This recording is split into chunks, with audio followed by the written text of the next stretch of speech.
Chaplain, Dr. Black, will lead the Senate in prayer.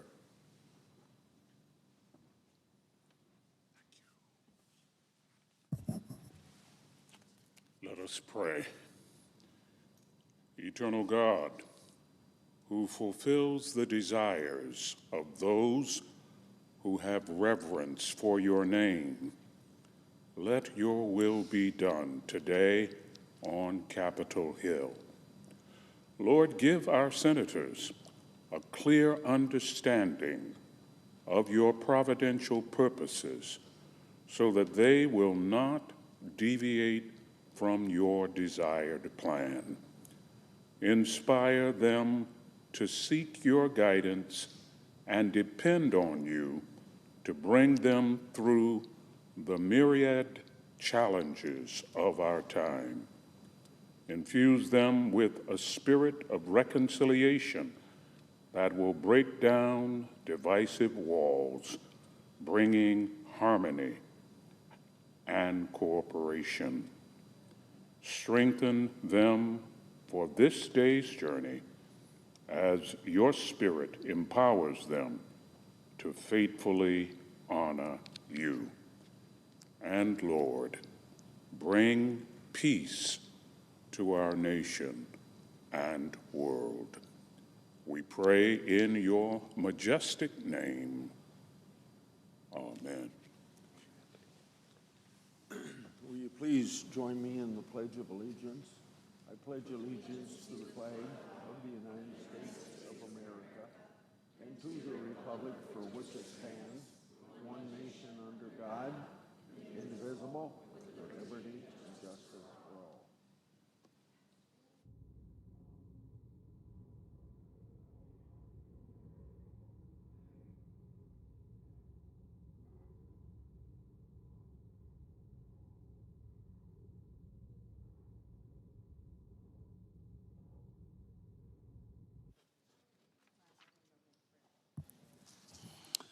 Under the previous order, the leadership time is reserved. Morning business is closed. Under the previous order, the Senate will proceed to executive session and resume consideration of S-Res 377, which the clerk will report. Executive calendar number 1, S-Res 377, executive resolution authorizing the en bloc consideration in executive session of certain nominations on the executive calendar.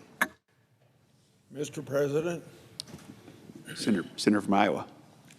this week we're privileged to welcome ecumenical patriarch Bartholomew to Washington, D.C.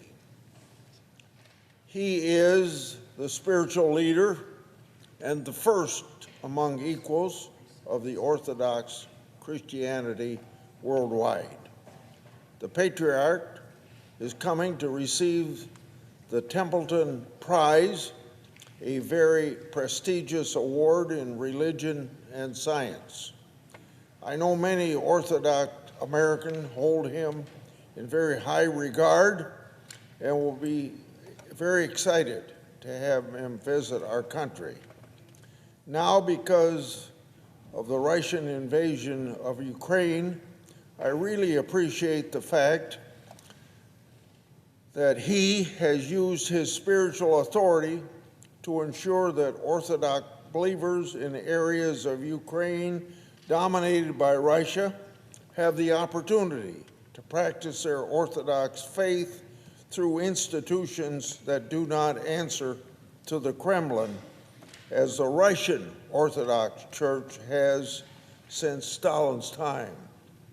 So, on behalf of the Greek Orthodox Iowans, such as those that attend St. George Greek Orthodox Church in Des Moines, Iowa, I welcome Ecumenical Patriarch Bartholomew to the United States.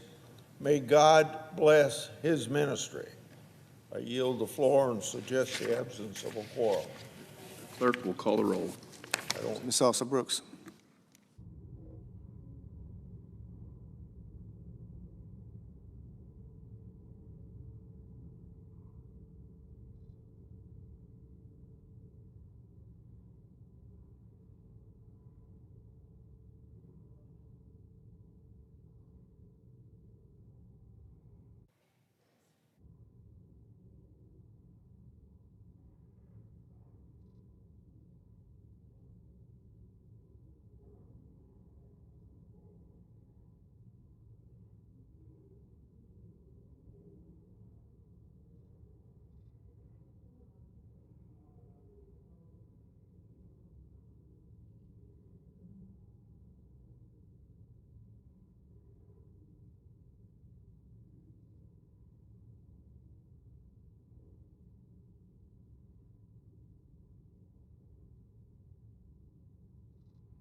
President. Thank you, Mr. President. Mr. President, I ask unanimous consent the quorum call be lifted. Mr. President, the September 30 government funding deadline is rapidly approaching, and Republicans will be putting forward a continuing resolution to fund the government until mid-November and give Congress time to complete additional work on appropriations bills. And I hope my Democrat colleagues will work with us to quickly pass this legislation. We will be putting forward a clean resolution to ensure there is no reason for Democrats to oppose this bill and delay passage. And my hope would be that we could get this done as soon as this week and then continue bipartisan work on appropriations bills. But I have some concerns, Mr. President, because incredible as it may seem, Democrats seem to be looking to shut down the government. That's right. At least a portion of their base seems eager to pick a fight with the Trump administration, and congressional Democrats, or at least congressional Democrat leadership, seem to be following along. Now, I can't imagine what Democrats think they're going to gain from this. Do they think that hardworking Americans are going to thank Democrats for shutting down the government? Apparently, Democrats think, and I quote, that it's perfectly fine to have VA offices closed or to endanger nutrition programs that help 7 million moms and kids or suspend disaster aid for farmers, end quote. Oh, wait, Mr. President, that last line wasn't actually mine. That's a quote from the Democrat leader just last year. He was deeply concerned about the consequences of shutting down the government then. But now? Well, apparently VA offices and nutrition programs and disaster aid for farmers can be sacrificed when Democrats want to make a political point. Mr. President, during a funding debate in 2023, the Democrat leader had this to say, and I quote, "If we are going to keep the lights on beyond this Friday, our Republican colleagues will have to work with Democrats in a bipartisan way to pass a clean extension," end quote. To pass a clean extension. Well, Mr. President, that's exactly what we're offering Democrats, a clean extension. 2 years ago, that seems to have been the standard for CRs, according to the Democrat leader. But today? Well, today the Democrat leader is ready to hold the CR hostage and shut down the government over extraneous policy measures. It really is amazing, Mr. President, how the rules change for Democrats depending on their perceived political advantage. Although, again, Mr. President, it's hard to imagine what Democrats think they're going to gain from doing this. The Democrat leader is not the only Democrat who's spoken at length about the negative effects of a shutdown on the American people. Democrats' far-left base might be enthusiastic about a shutdown, but I don't think Democrats should expect a lot of thanks from mainstream voters, the very same voters that Democrats lost in the last election. Mr. President, I've spoken many times about my commitment to restoring regular order in the Senate, and in particular, regular order on appropriations bills. And we've made progress on that this year, passing a package of 3 bipartisan appropriations bills before the August state work period, the first time that has happened literally in years. And just last week, the House passed a motion to go to conference on that package. And I intend for the Senate to do the same, so that we can pass these bills into law. But we need more time to consider the 2026 bills, which is why we're considering this short-term continuing resolution. This short-term, clean, continuing resolution for just 7 weeks. This should be an easy bipartisan vote, Mr. President.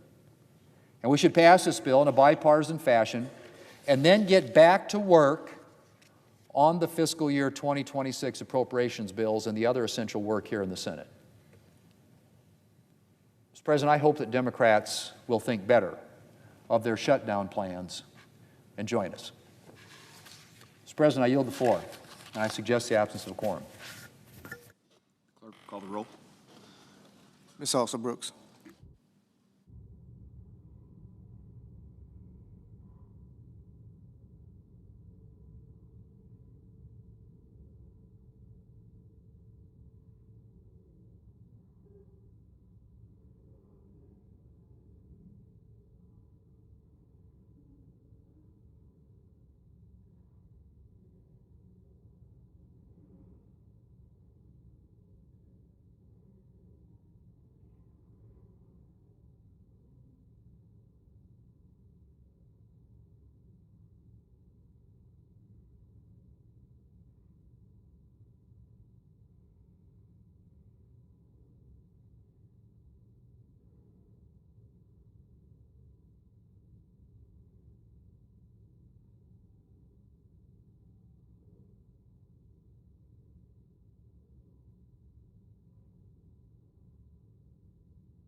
Are we in a quorum call?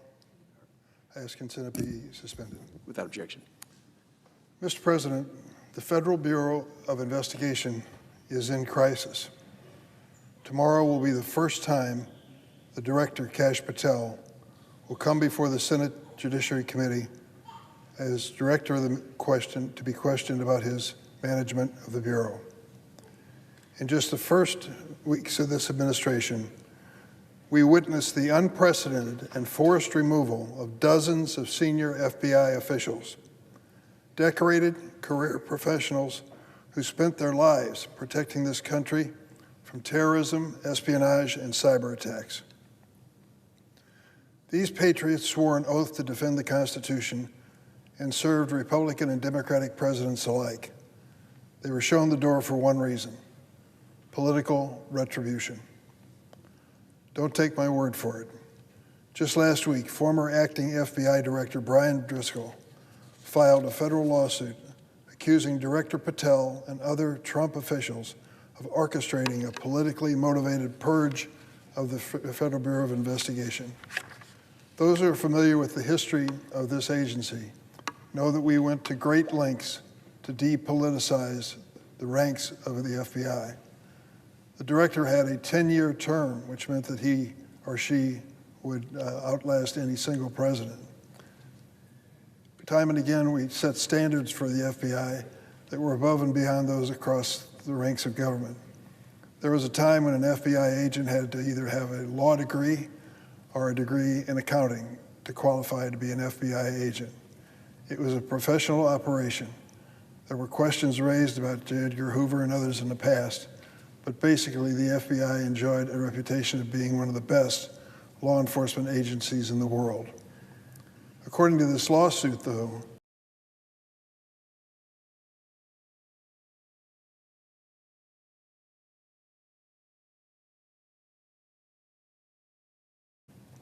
it makes sense. And no one up and down the chain of command has been spared from his retribution at every level of government. All 6 of the FBI's executive assistant directors gone under the Trump administration. At least 18 special agents in Chicago of major field offices gone. As many as 5,000 nonpartisan career public servants gone. This brain drain at the FBI took place under Patel.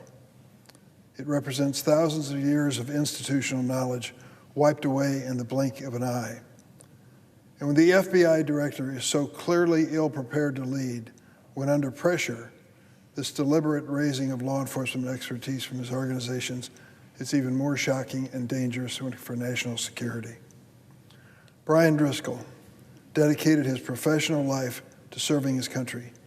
For nearly 2 decades, he held some of the Bureau's most demanding and sensitive assignments, serving on a SWAT team, leading the elite hostage rescue team, and serving as tactical section for the critical and independent response group. For his bravery under fire during tactical operations, Mr. Driscoll was awarded both the FBI Medal of Valor, Shield of Bravery, among the highest honors the Bureau can bestow. Mr. Driscoll was forced out after he resisted Patel and the White House's demand that he produce a list of thousands of FBI personnel who worked on investigations related to the January 6th attack on the U.S. Capitol. Keep the record straight in your mind.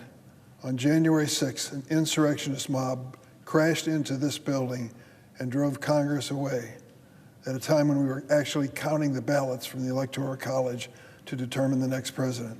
President Trump had rallied these demonstrators down on the mall, and they marched up here, crashed through the windows, beat up on our police, and actually came into the Senate chamber, aping themselves around here, sitting in the chair of the presiding officer. It was a sad, embarrassing day in the history of the United States. I just draw the analogy. If we heard that a mob had crashed through the doors of Parliament in the House of Commons in London, what would we think? Think, my goodness, what's happened to that great country? Well, it happened here. I was an eyewitness to it, as were hundreds of others. driving the senators and the Vice President of the United States, Vice President Pence, from that chair that the presiding officer is sitting in. That was the reality. Over 140 Capitol and DC police were injured in the process. Several gave their lives as a result of it. It was a serious moment. It was an embarrassing moment in our history.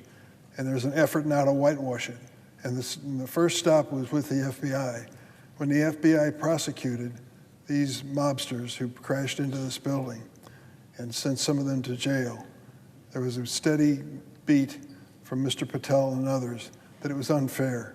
He even went so far as to organize those who had been arrested and prosecuted successfully or pled guilty into a choir. Yes, that's right, a singing group. And he had them making some kind of musical selection from time to time, trying to diminish the seriousness of the charges against them. So what happened when Mr. Patel, who totally unqualified, became head of the FBI? He went out looking for FBI agents who investigated those mobsters and those insurrectionists. That's what was behind Mr. Driscoll's decision not to cooperate with him, so that those agents who were simply doing their duty and ending up with successful prosecutions would not be penalized. Mr. Driscoll's removal deprives the FBI of a leader whose expertise, courage, and judgment were forged over decades on the front lines defending America's security. After leaving a promising career in finance, Mahtab Saeed dedicated nearly 20 years to the FBI, rising from counterterrorism assignments and overseas postings in Islamabad and Amman to senior leadership in cyber and counterintelligence. She was a special agent in charge of the Salt Lake City field office, and now should be leading the investigation of the horrific assassination of Charlie Kirk. But she was forced out this summer because, in the words of someone at the Bureau, she was not a good fit. She was a woman of color. They don't fare well in the Trump administration. We don't know exactly what impact her steady and experienced leadership could have had on this investigation, but we lost a talented, dedicated person whose talents were applied for the safety of our country. We do know that the person who pushed her out, Director Patel, who will be testifying tomorrow, quickly took to social media and falsely announced that the suspect was in custody. Remember that? Only to be forced to walk back those claims shortly thereafter. At least 8 special agents in charge at the FBI, their top leaders in the field, have been forced into retirement or reassigned to diminished roles. This hollowing out of the FBI is at the danger, creates a danger to the security of this country. These are not mid-level bureaucrats. These men and women oversee hundreds of agents and manage some of the most sensitive and complex investigations in the country. Many of these special agents in charge have spent their careers in counterintelligence and cyber operations, defending this country against hostile foreign powers, espionage, and cyber attacks. Many devoted decades to civil rights enforcement, public corruption, and violent crime investigations, ensuring that state and local enforcement across the country were working closely with seasoned federal law enforcement leaders they could trust. Still others rose from frontline criminal work to lead major field offices. Their backgrounds range from forensic science to counterintelligence, skills not easily replaced and desperately needed. Director Patel's foolhardy decision to force out this leadership within the FBI has hollowed out this important agency. It has cost the Bureau decades of institutional knowledge and diminished its capacity to respond to the greatest threats facing our nation. Tomorrow at the hearing, I'll go into detail into some of the bureaus and agencies within the FBI that have been diminished and hollowed out. And instead, many of the professionals of that agency have been transferred to the president's mass deportation crusade. These dedicated professionals and so many more were fired, forced out, or reassigned to diminished roles because they had the courage to do their jobs, whether that meant investigating the January 6th riot, preventing domestic terrorism, pursuing corruption, or upholding the rule of law. The FBI Agents Association has warned that the Patel-Trump purge of the FBI will, quote, severely weaken the Bureau's ability to protect the country from national security and criminal threats, and ultimately risk setting up the Bureau for failure. At a moment when foreign adversaries are shredding our cyber defenses, when terrorist organizations remain determined to strike, when violent crime continues to threaten our communities, we are losing the very people best equipped to respond. The American people deserve an FBI that is focused on keeping them safe and protecting our Constitution. Instead, what they're getting is an FBI that prioritizes political retribution and the director's social media clout. Tomorrow, I'll press Director Patel on his decisions to weaken the FBI that is designed to protect our American families by forcing out these most experienced public service at the expense of national security and public safety. Mr. President, I yield the floor. Suggest the absence of... The clerk will call the roll. Ms. Alsop-Brooks. Where's Biden from Oregon? Right. Yeah. Did he ask? Senator for Oregon? I would ask unanimous consent to vacate the quorum call. Without objection. Mr. President, I come to the floor to recognize and honor an exceptional Oregonian. For 27 years, Kathy Otley has served as a volunteer for the American Cancer Society and been instrumental to the work and accomplishments of this unique organization.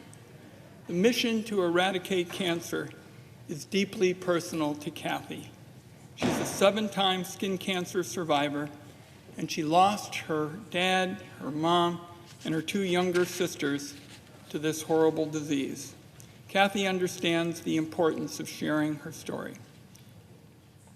From local community events to the halls of government in both Oregon and the nation's capital, she's made it her personal mission to connect with as many people as possible about the critical work at the Cancer Society.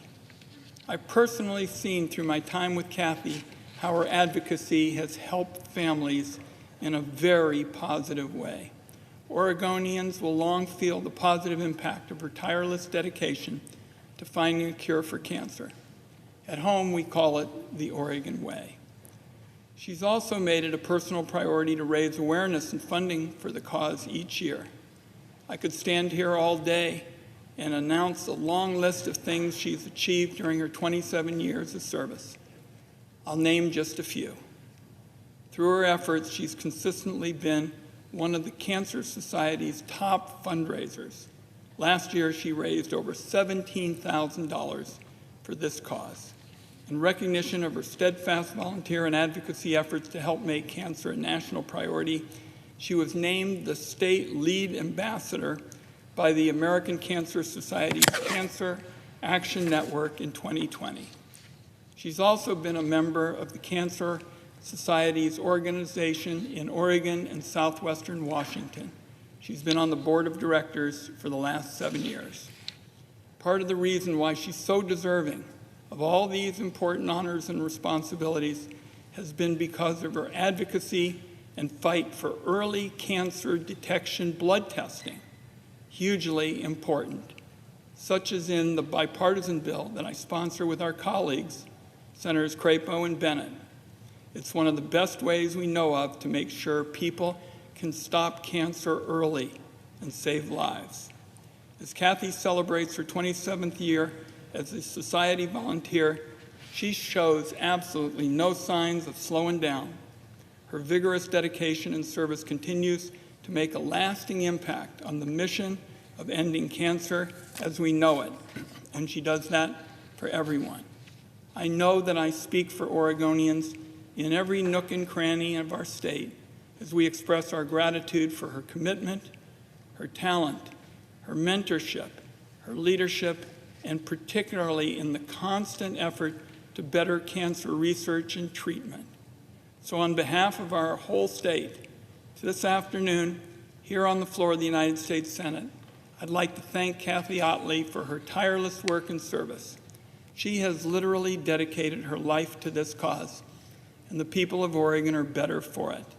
I look forward to our continued partnership on these important efforts as I work as a senior member of the Senate Finance Committee, and she continues her incredible volunteering at home. I ask unanimous consent that the remainder of my remarks be printed in the record. Mr. President, I yield the floor, and I would note the absence of a quorum. Without objection. The clerk will call the roll. Ms. Alsop-Brooks.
Madam President, The Minority Leader. we in a quorum? We are. I ask unanimous consent the quorum be dispensed with. Without objection. Madam President, I'd like to begin by reiterating where Democrats stand on government funding. Our position remains this. We want to keep the government open by engaging in bipartisan negotiation, where we can address some of the grave harms Donald Trump has caused to our health care system and help Americans with the cost of living. We haven't seen that to date. Republicans so far have refused to have any conversations about issues we've clearly outlined, health care most of all. Speaker Johnson said recently he hopes Democrats won't politicize the process. But Speaker Johnson has already done that by refusing multiple requests to sit down and talk and doing his own CR without consultation, without any inclusion of what the Democratic leader in the House or I are asking for. Total partisan proposal. And so is President Trump. When Donald Trump said on Fox News that Republicans, quote, don't even bother dealing with Democrats, then he's responsible for making a shutdown more likely. This afternoon, he doubled down again, posting online that Republicans should go at it alone in their partisan CR, instead of engaging with Democrats to keep the government open. Now, to pass the CR in the Senate, as everyone knows, requires votes from both sides. If one side refuses to negotiate, they are the ones causing the shutdown. Because again, Democrats are happy to negotiate. We want to have a conversation with Donald Trump and Republicans about things we've been talking about for months, like health care, Medicaid, and the cost of living.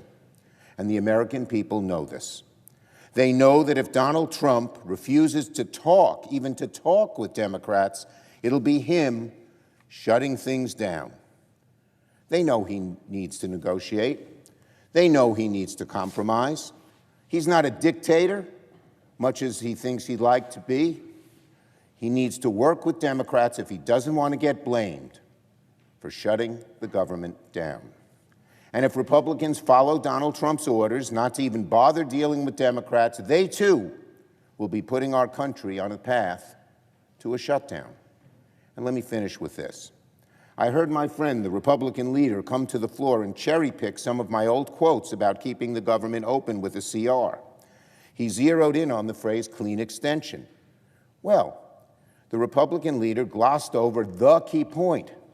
I said in the past that Republican colleagues have to, quote, work with the Democrats in a bipartisan way, unquote, to extend government funding.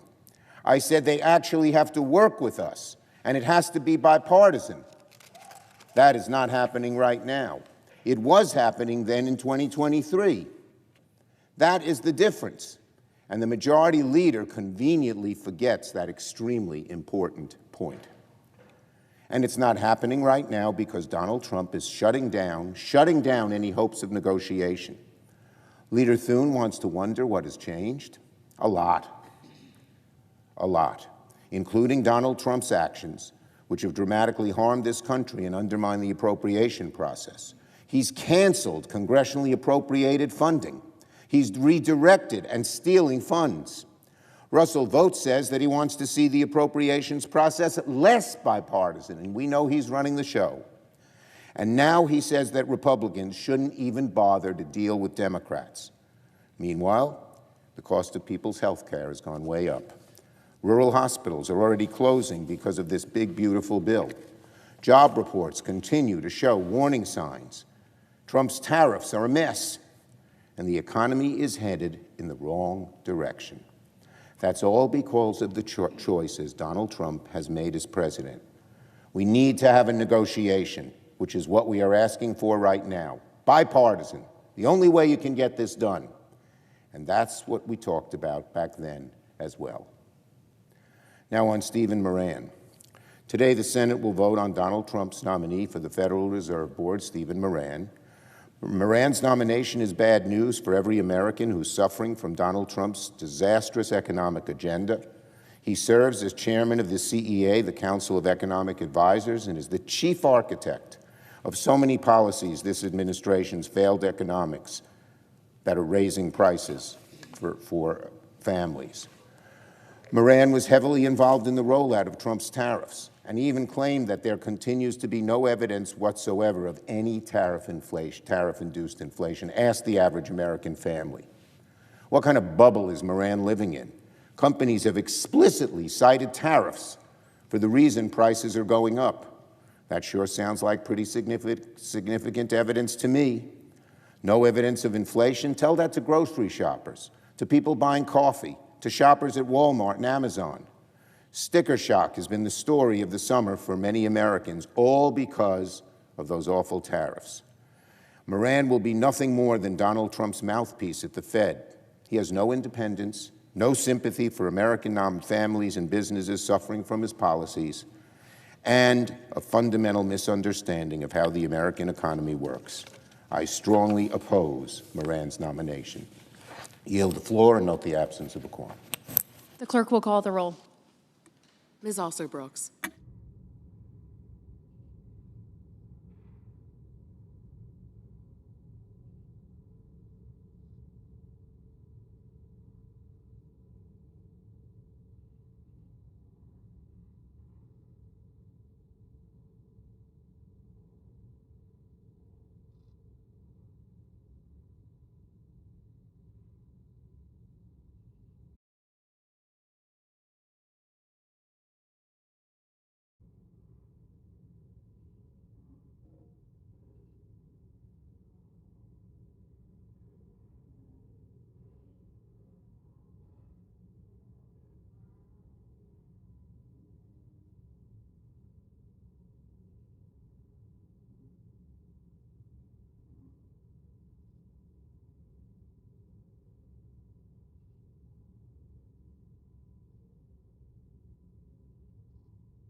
Madam President, The senator from Ohio. I'd like to have unanimous consent to suspend the quorum call. Without objection. Thank you. Mr. President, as you know, like I do, we had a terrible tragedy that occurred last week. I don't think that it's quite understood by people who Charlie's life didn't affect what his death meant to all of us. Not only is it that a 31-year-old died, which of course would be tragic to anybody, but to see him publicly assassinated, gunned down, where his death is captured on video after video after video. You look at that, you think, where's the humanity? I think one of the things that's most important to understand is that there was a private person named Charlie Kirk. He wasn't just the leader of an incredible movement that we know and are familiar with, Turning Point USA. He was a son, he was a father, he was a husband. I got to know Charlie about 13 years ago. I was in my office in Cleveland, Ohio, and my receptionist said to me, "There's a young man here to see you. He wants to talk about an idea he has." Now in my business, typically I'm seeing people who are interested in purchasing automobiles from one of my dealerships. I said, "Well, who is this guy?" And my office is right in the showroom. I said, "Well, come on in my office." And Charlie Kirk shared with me a vision that he had. And he had built out the entire concept of what we know as Turning Point USA in his head. He visualized hundreds of chapters in every major college and university throughout America where students could actually debate ideas. It wasn't about everybody had to have one point of view or a different point of view, but they could actually discuss an idea in a collaborative way, not with hatred, not with animosity, but rather with the idea that people would listen to each other. Now, this is a time over a decade ago where we didn't understand the extent of the indoctrination that was going on in our colleges and universities, but I was so impressed by that young man's vision, by his conviction, by his energy, by his charm, that I happily wrote him what he thought was a big check. By today's dollars, it was definitely not. And I referred a few friends to him. He was very excited, stayed in touch during the years. Lo and behold, he builds this incredible organization. I ended up running for Senate. He activated that group, helped me tremendously in Ohio. Now, if you look at what he did, I'm certain for you, Mr. President, the same way for me, the way young people really took to his message. They want to have a voice in the future of our country. And that's what Charlie wanted for them. Now, I will tell you, it's extremely sad, quite disappointing to see some of the reactions online, people actively cheering that a 31-year-old husband, father, and son would die. The pejoratives used against them, comparing Nazism and fascism, a stain on human history that shouldn't be compared, quite frankly, with anything. I think it's fair to say that Hitler and Nazis should have a special dark place in history and not compared with anyone or anything. Because you see, when you do that, you're inviting people, crazy people, to take actions in their own hands, like what we saw tragically in Utah. So I hope what comes out of what we just went through is that colleges and universities all over America heed Charlie's call. Let's have our American colleges and universities be the one place where freedom of speech is respected, where people can debate ideas, and even if we don't agree. For example, Madam President, you and I may not agree that Ohio State University is the best college football team in America.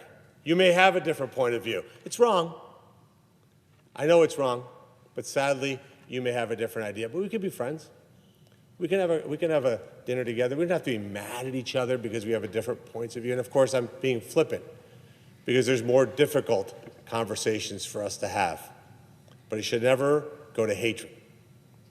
Now, look, I don't want to make this remark about partisan politics, but let me just say to my Democrat colleagues, when you say we're at war and you must do anything you can to make certain that we protect our democracy, that is a bat signal to crazy people. when a Democrat leader says that President Trump is Hitler or a Nazi. It's a bat signal to crazy people. When the media, for example, in my state, the Cincinnati Enquirer, said that after President Trump was almost assassinated, much like Charlie was, that he brought it on himself, quote unquote. That sends a message to crazy people. When the Cleveland Plain Dealer, the largest newspaper in Ohio, analogizes J.D. Vance, our great vice president, your friend, my friend, who we know personally, and says that he's a Nazi sympathizer, that he reminds the editor of what it must have been like to be with Nazis in the 30s. Sends a bat signal to crazy people. It puts us all in danger.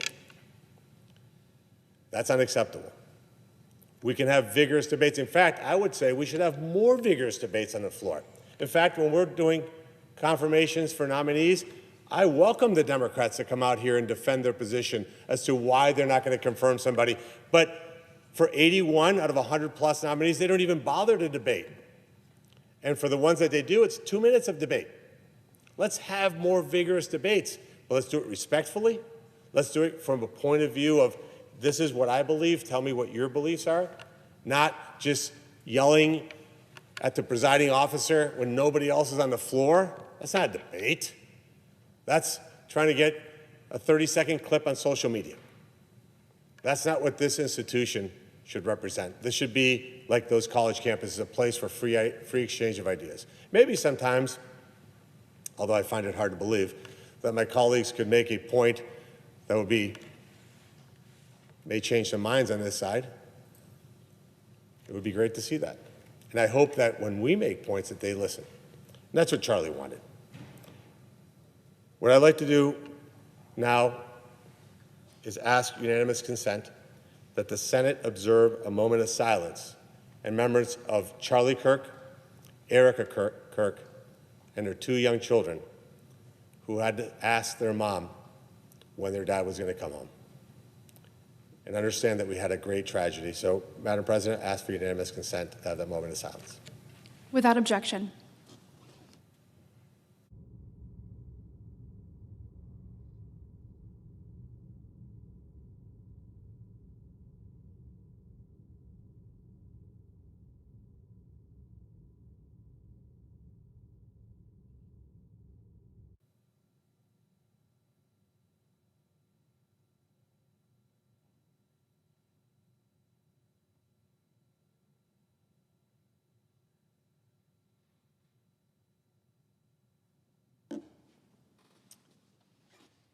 I note the absence of a quorum. The clerk will call the roll. Ms. Alsobrooks.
That's right. Madam President, The senator from Massachusetts. Madam President, are we on a quorum call? We are. I ask that the quorum call be lifted. Without objection. Thank you.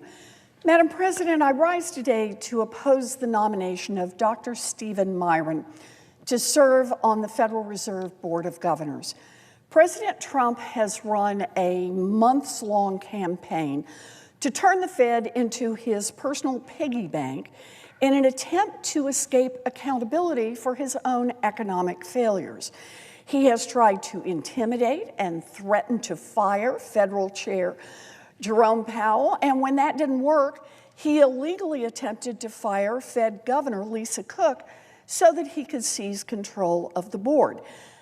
Both of those failed, so now he is attempting to install his own puppet on the board with Dr. Miran, someone who intends to keep his White House job as the president's chief economic advisor open while serving at the Fed, setting up an unprecedented and unacceptable conflict of interest that will only ultimately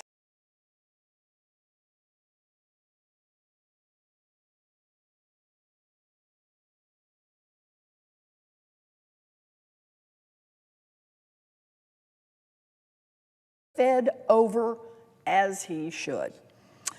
And Senate Republicans are facilitating it, including by jamming through this nomination at warp speed so that Dr. Miran can be sworn in literally hours before the Fed's meeting tomorrow morning to determine interest rates.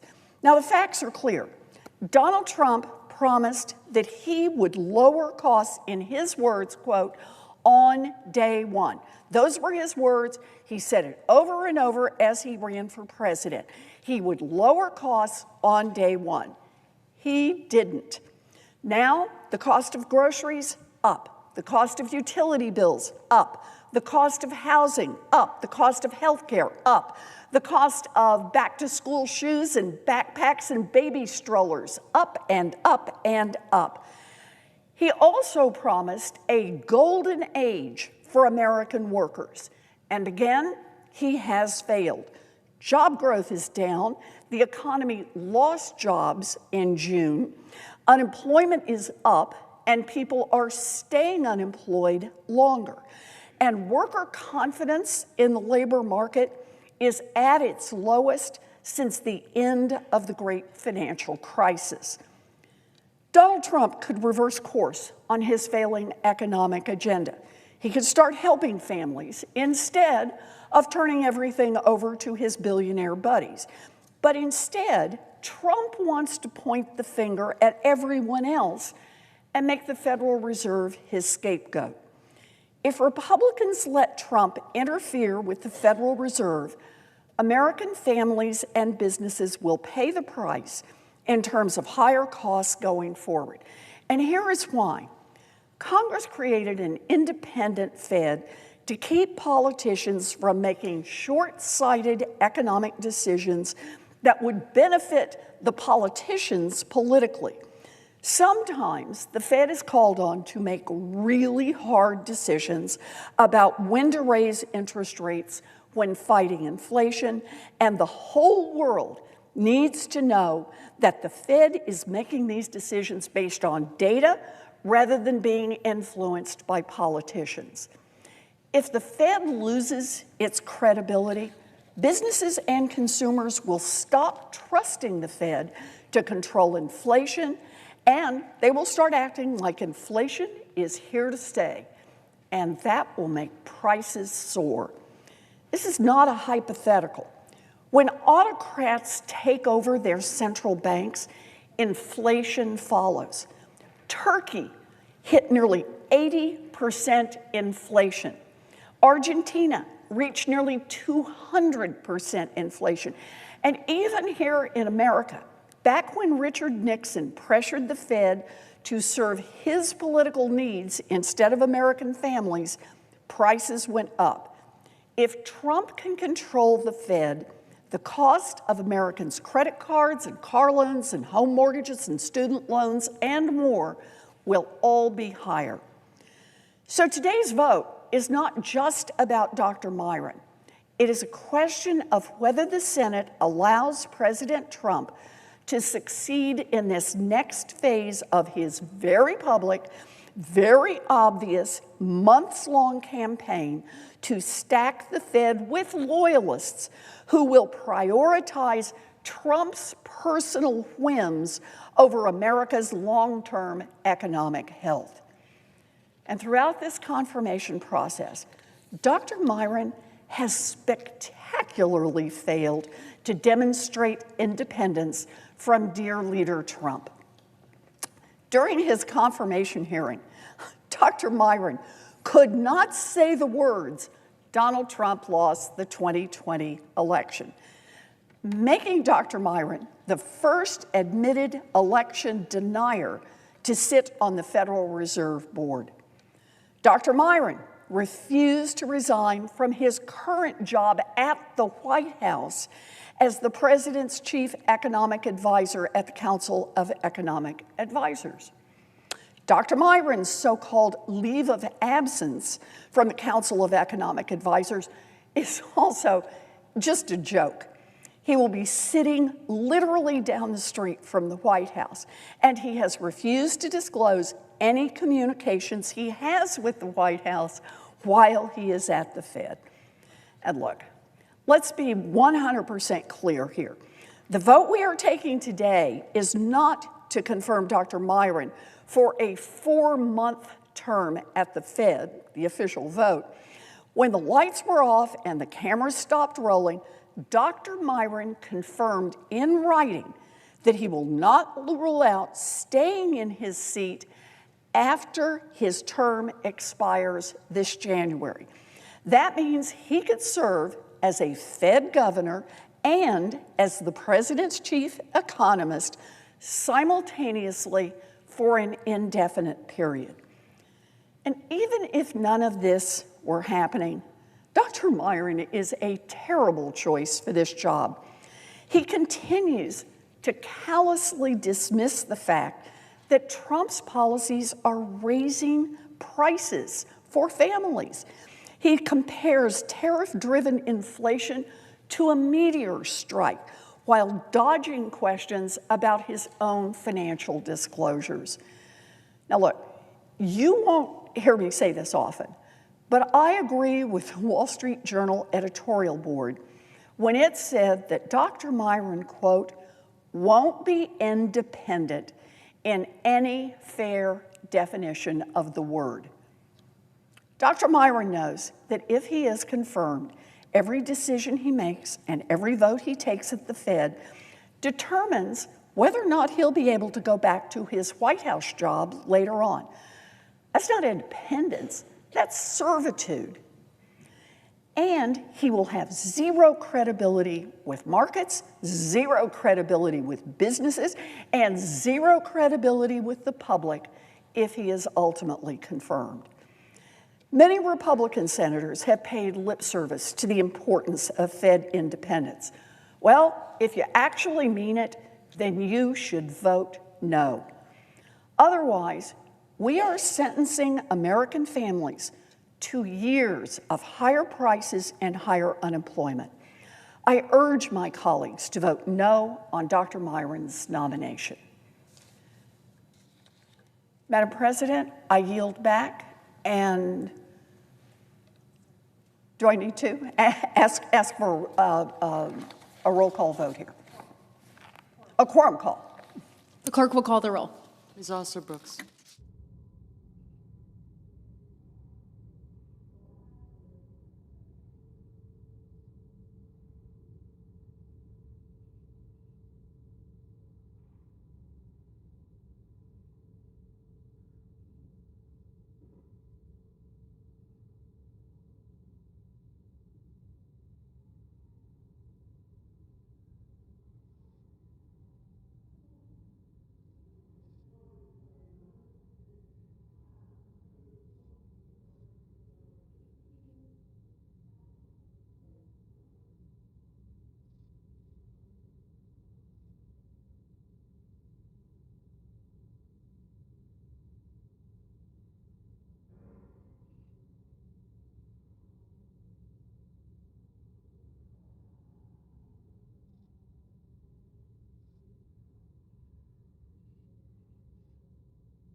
Madam President.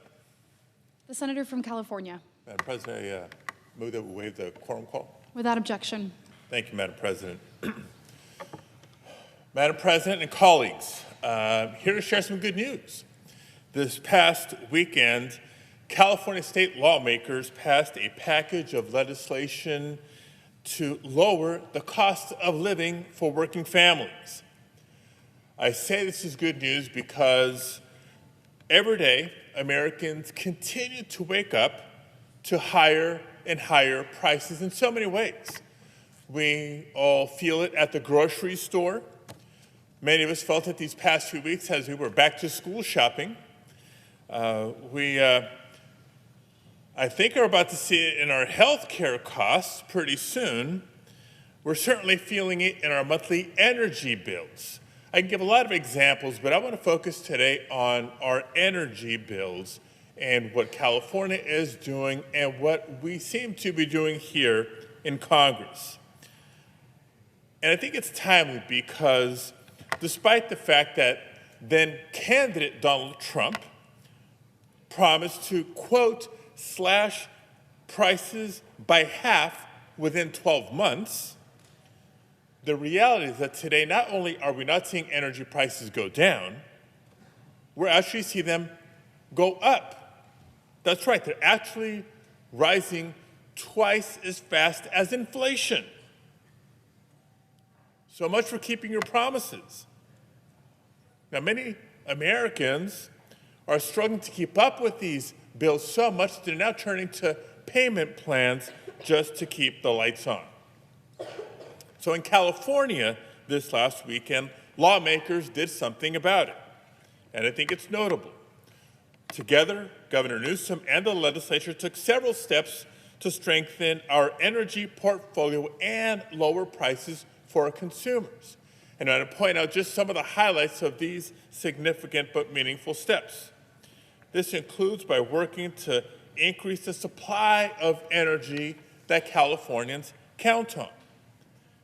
And it includes working with counterparts more formally now in states like Oregon and Washington to create a regional electrical grid across the western United States.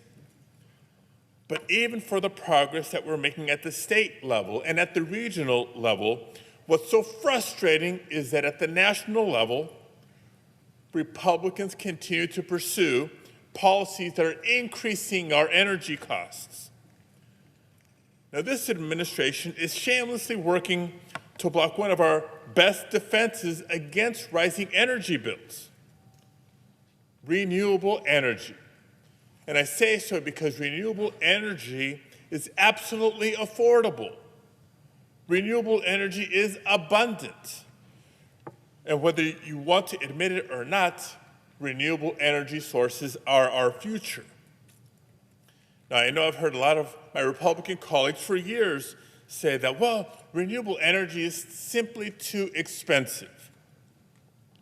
But the reality is that today, solar is half the cost of coal and significantly cheaper than natural gas. Wind power, too, is also cheaper than both coal and gas. And having heard the counter arguments again for years, I know others will say, well, we shouldn't be subsidizing renewable energy sources. As if the fossil fuel industry hasn't been propped up by subsidies over the years, and even more recently, I suggest look no further than Trump's quote-unquote big, beautiful bill. Plenty of subsidies for the fossil fuel industry. And finally, I've heard naysayers say that, well, we can't depend on renewable energy because it's just not reliable. What happens when the sun's not shining? What happens when the wind's not blowing? We have a genuine concern about intermittency. So do we. But guess what?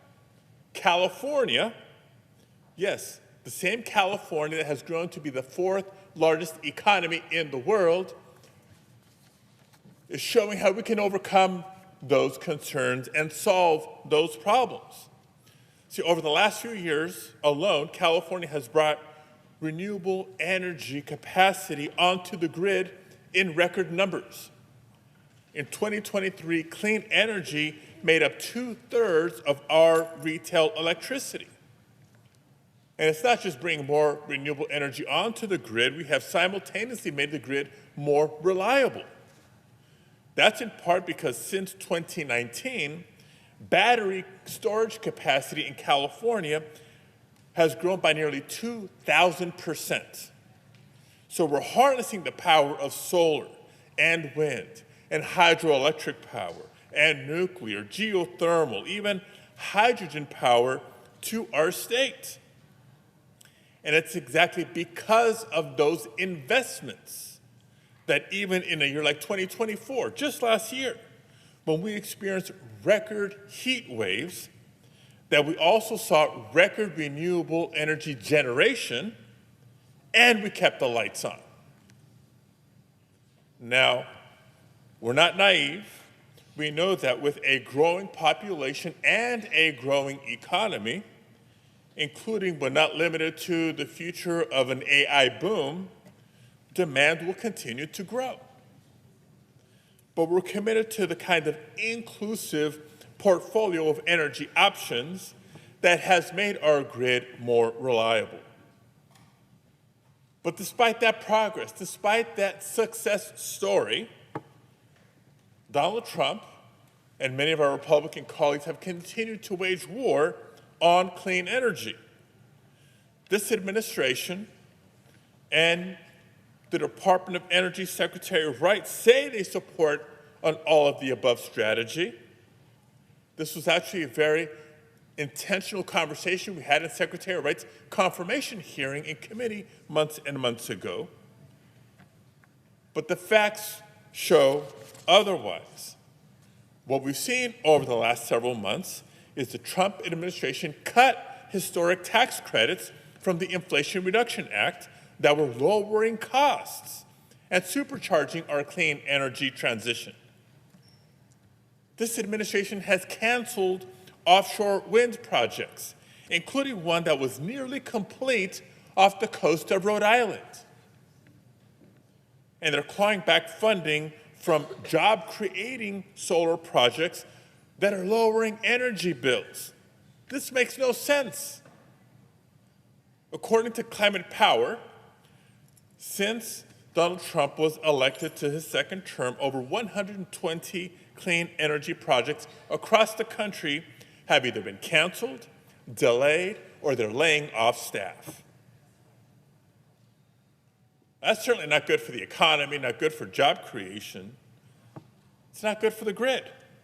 Taking nearly 14,000 megawatts off the grid, that's the equivalent of removing power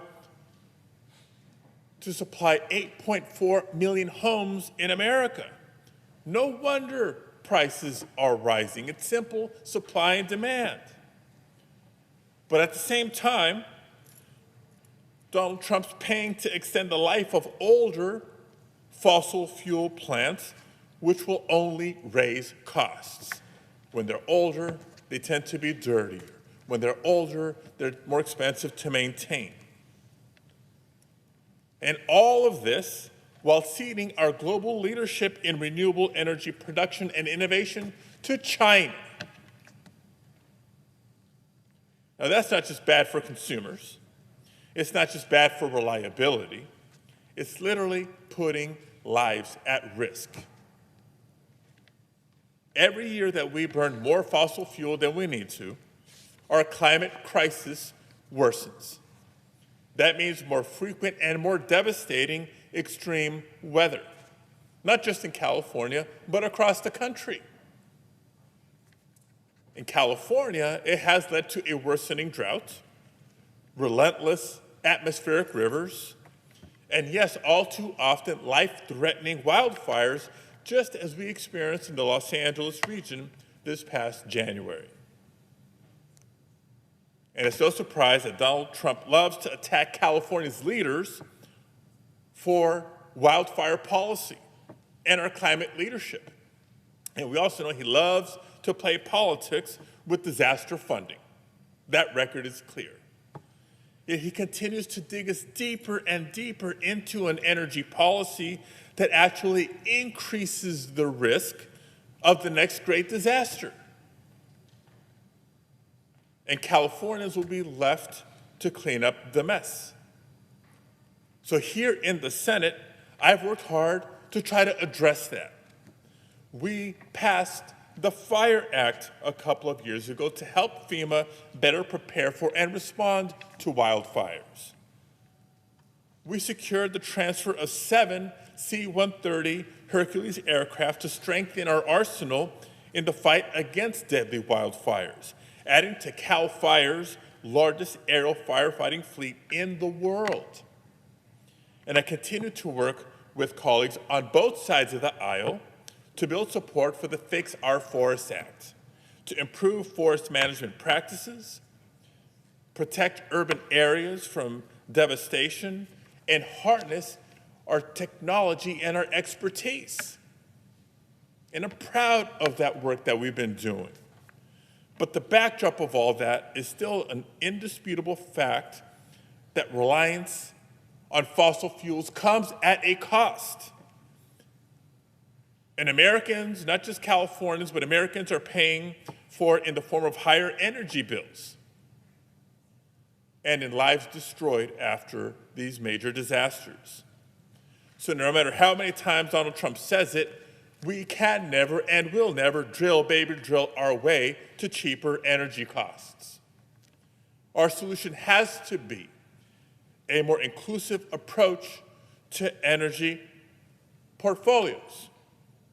And we also need to streamline projects and speed up the timeline it takes to get them approved, to get them completed, and to get them online. And we need to make our grid more efficient by supporting the build-out of our transmission system and the regionalization of our grid. Regional cooperation means improved efficiency and improved reliability. That's how we meet our growing demand. More options, not less, more cooperation, not less, and more sources of energy, not less. Now, Trump might continue to lie to the American people about renewable energy, but Americans know that this energy crisis doesn't have to continue forever. And California is proud to show the way forward. Thank you, Madam President. I yield the floor.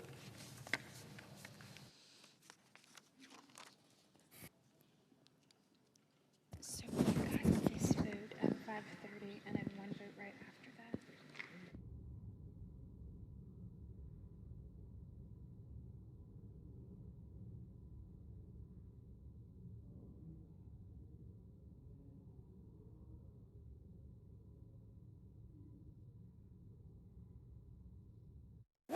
Madam President, The senator from California. I note the absence of a quorum.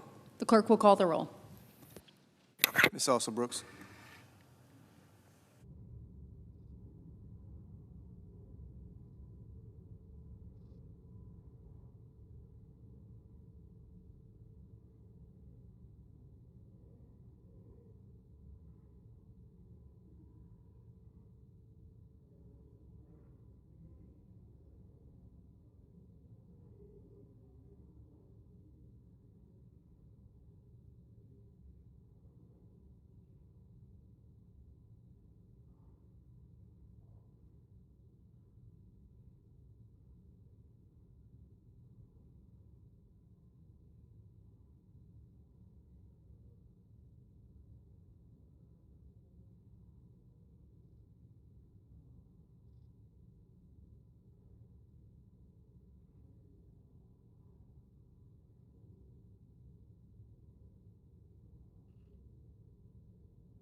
Madam President.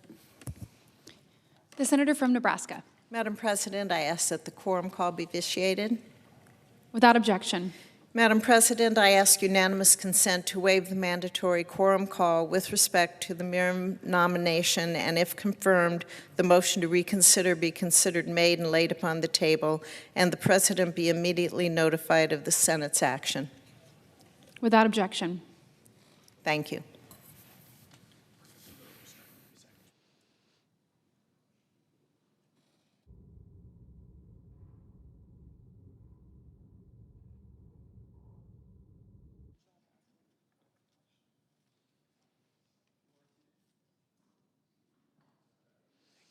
The previous order, all post-cloture time is expired. The question occurs on the adoption of the resolution. Is there a sufficient second? There appears to be. The clerk will call the roll. Ms. Alsobrooks, Ms. Baldwin, Mr. Banks, Mr. Barrasso, Mr. Bennett, Mrs. Blackburn, Mr. Blumenthal, Ms. Blunt Rochester, Mr. Booker, Mr. Bozeman, Mrs. Britt.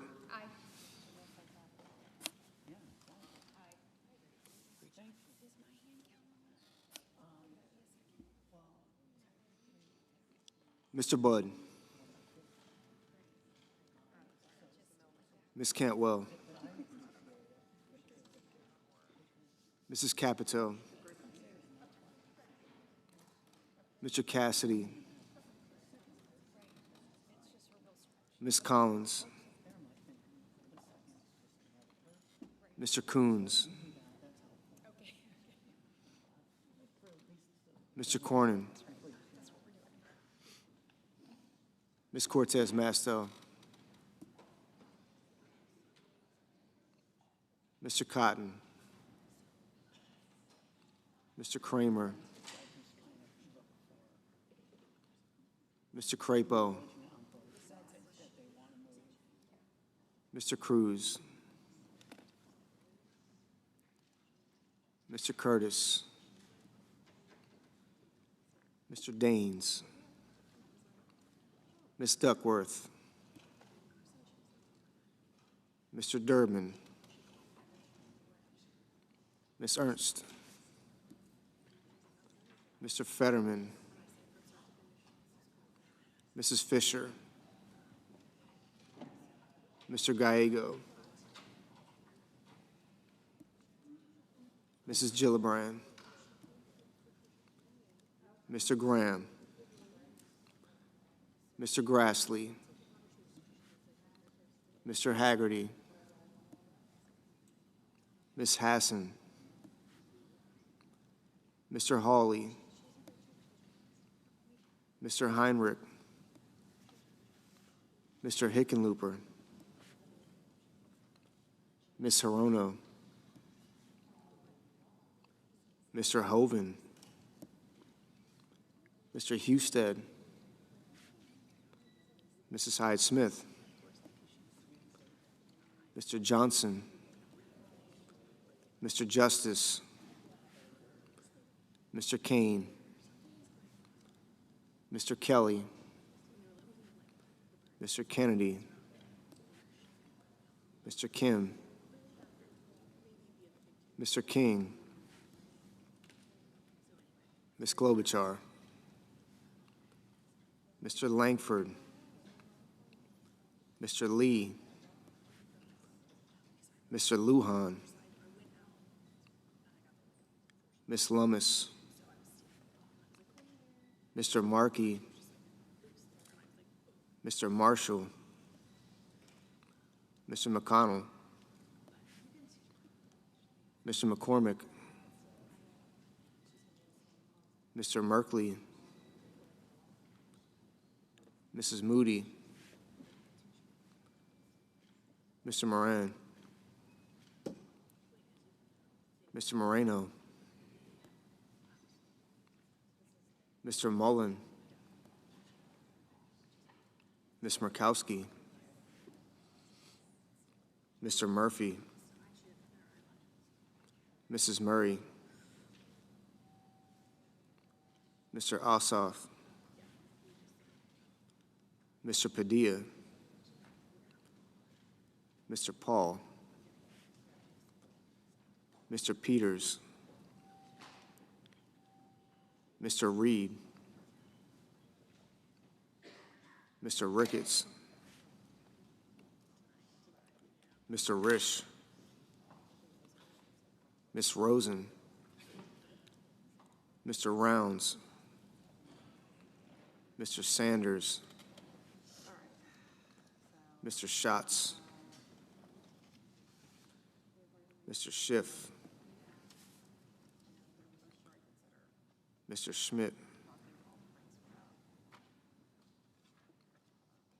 Mr. Schumer,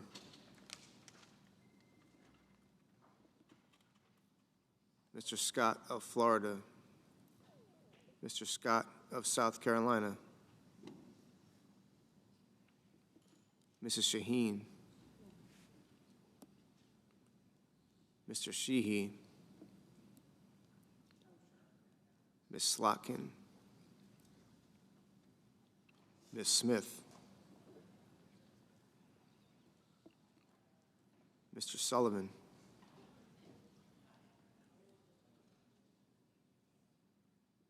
Mr. Thune,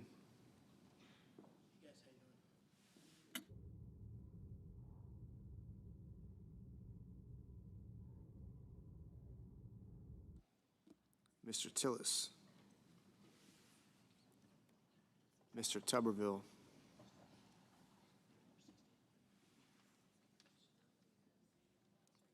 Mr. Van Hollen,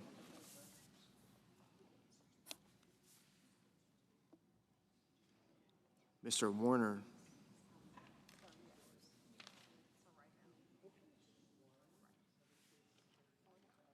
Mr. Warnock, Ms. Warren,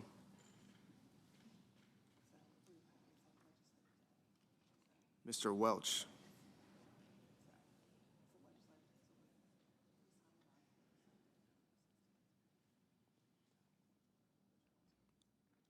Mr. Whitehouse,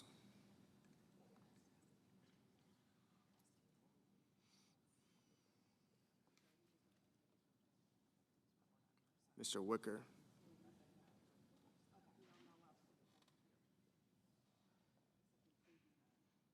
Mr. Wyden,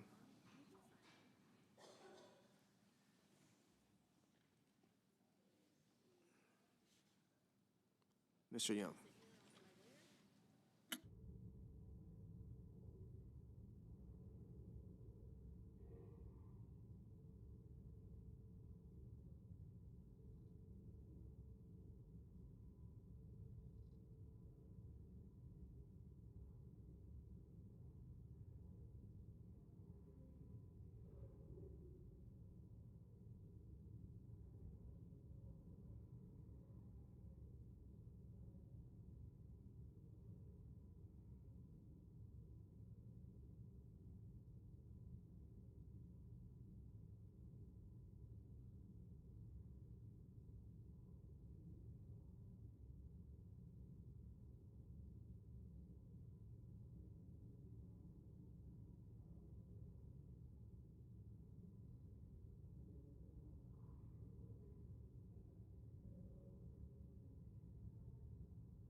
Senators voting in the affirmative: Britt, Budd, Collins, Crapo, Fisher, Kennedy, Marshall, McCormick, Murkowski. Senators voting in the negative: Cantwell, Cortez Masto, Fetterman, Hassan, Kim, King, Merkley, Rosen, and Smith. Ms. Duckworth, no.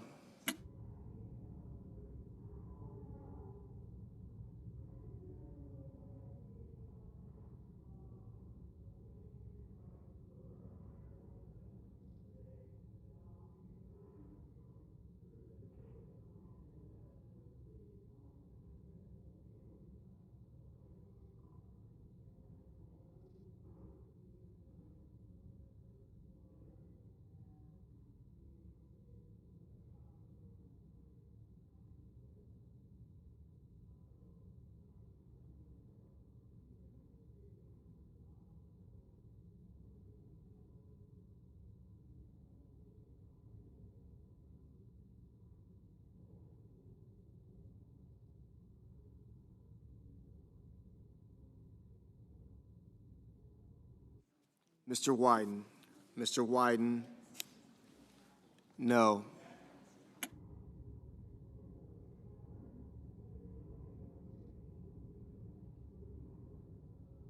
Mrs. Murray, no. Mrs. Capito, aye. Mr. Warnock, no. Mr. Barrasso, aye. Mr.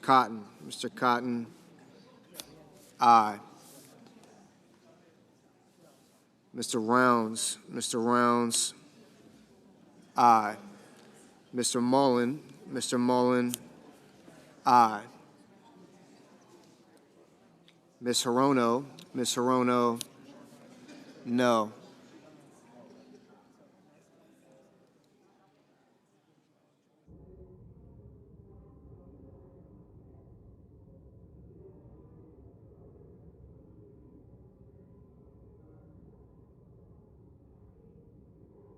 Mr. Moreno, aye.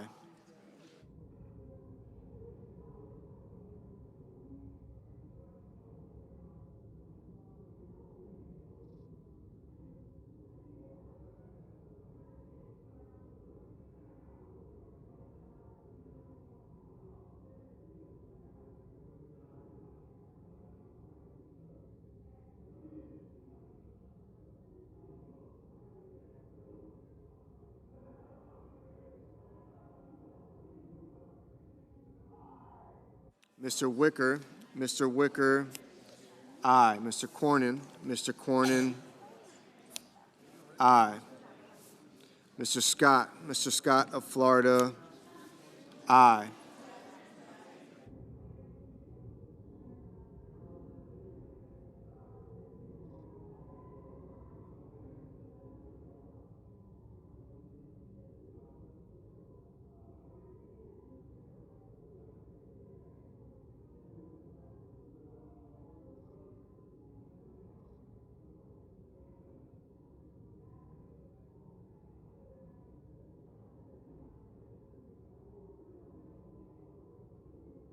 Mrs.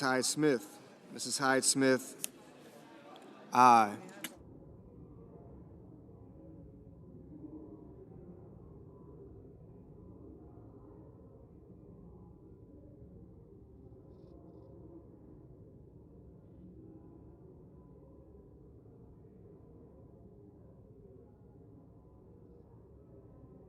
Mrs. Gillibrand, no.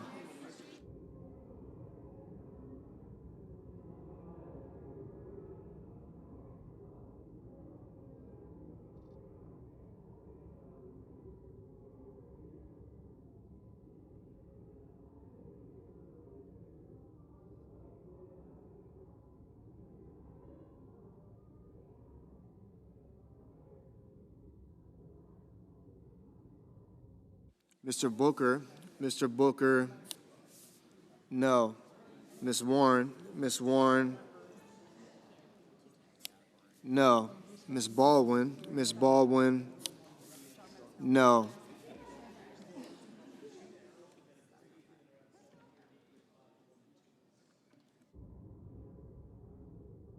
Mr. Grassley, aye.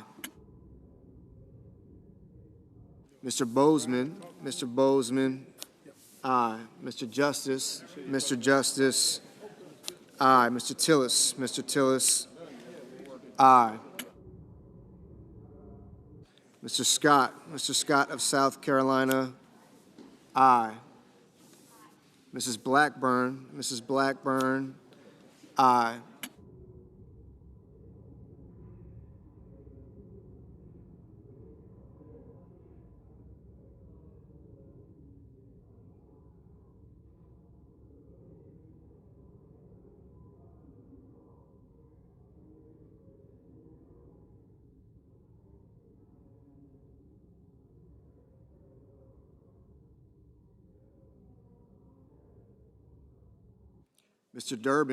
Mr. Durbin, no.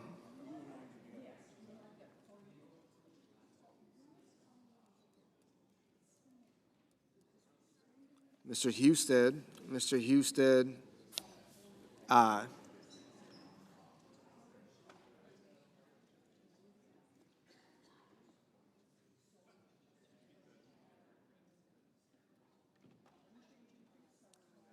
Ms. Klobuchar, no.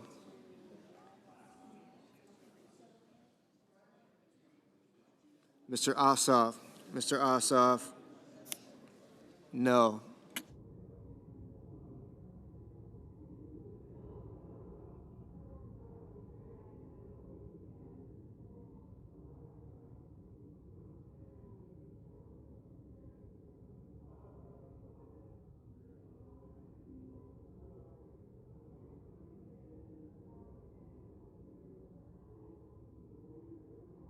Mr. Curtis,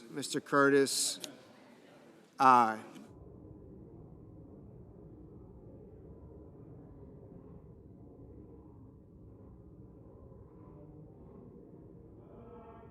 Mr. Young, aye.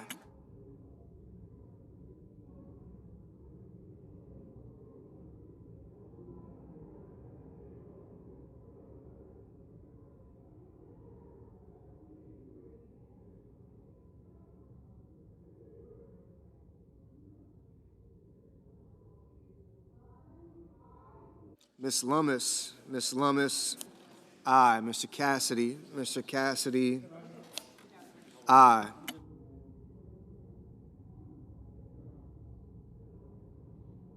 Mr. Murphy, no.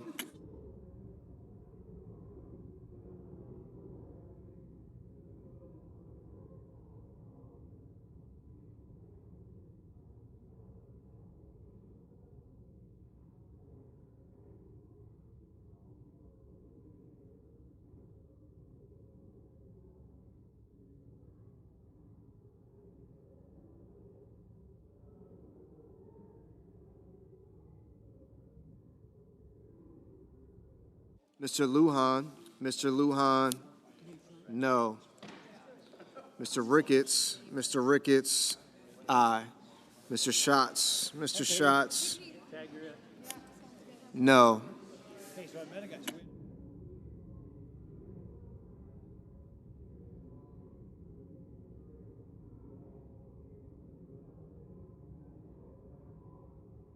Mr. Langford, aye.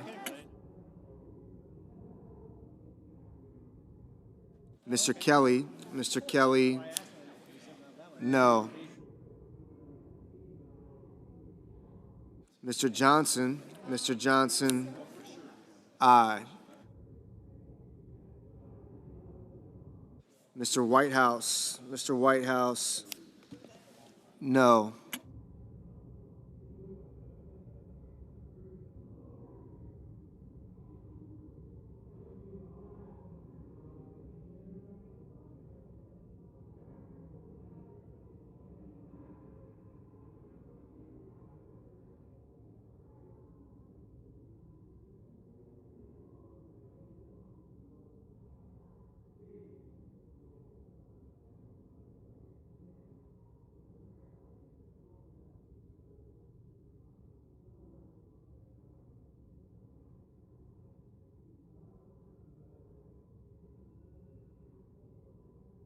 Mrs. Moody,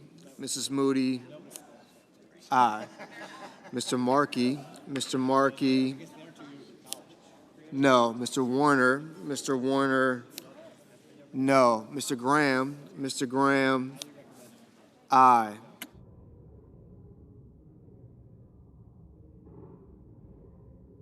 Mr. Moran, aye.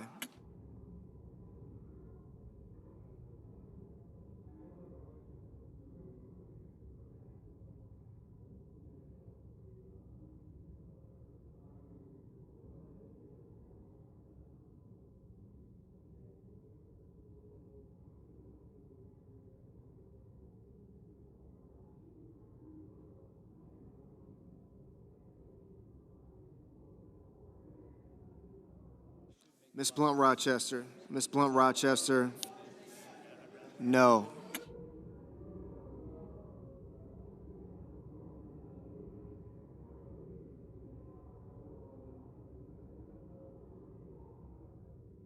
Mr. Welch, no.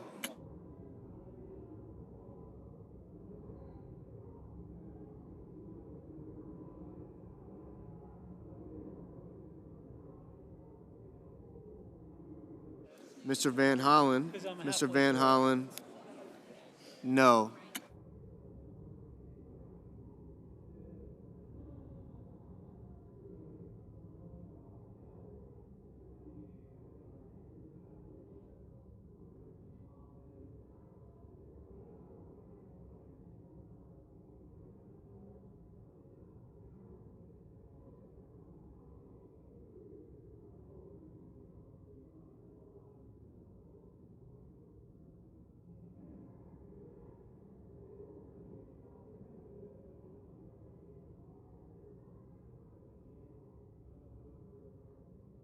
Mr. Hoven, aye. Mr. Peters, no. Mr. Schmidt, aye.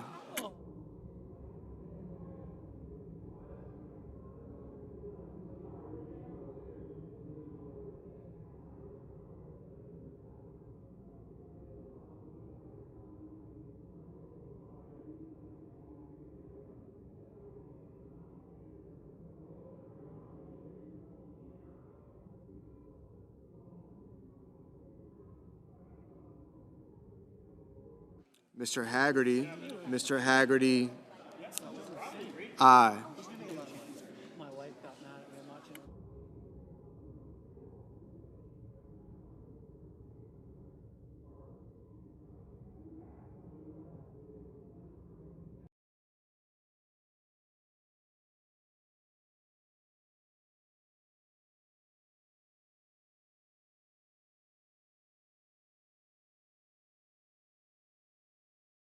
Mr. Thune, aye.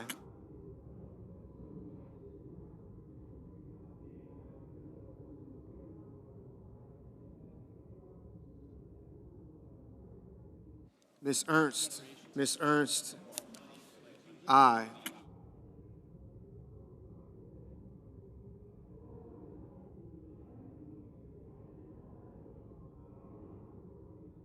Mr. Bennett, no. Mr. Cruz, aye. Mr. Coons, no.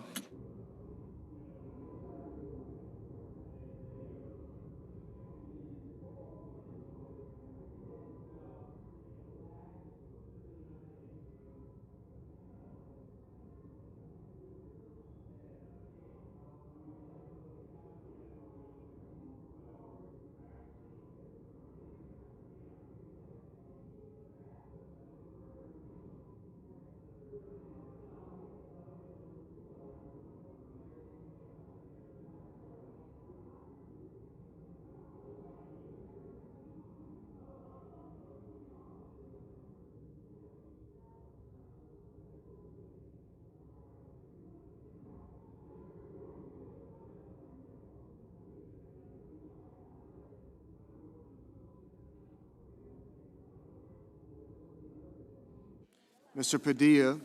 Padilla, no.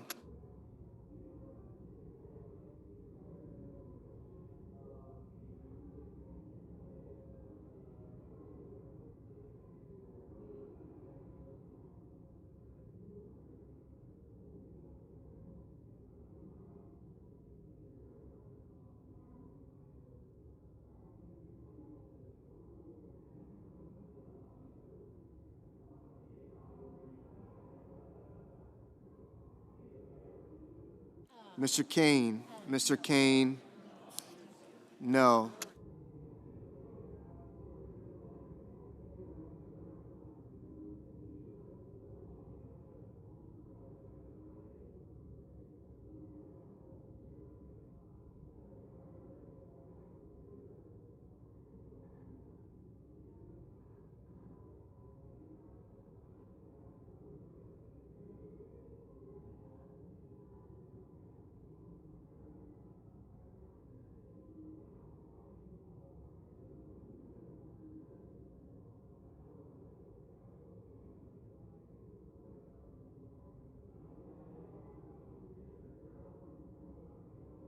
Mr.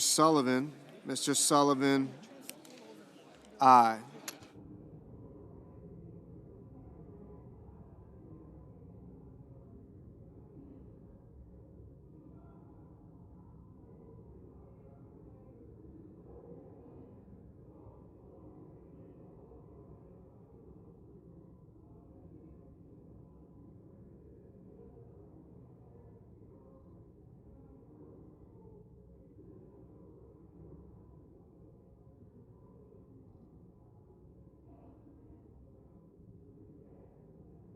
Mr. Paul, aye.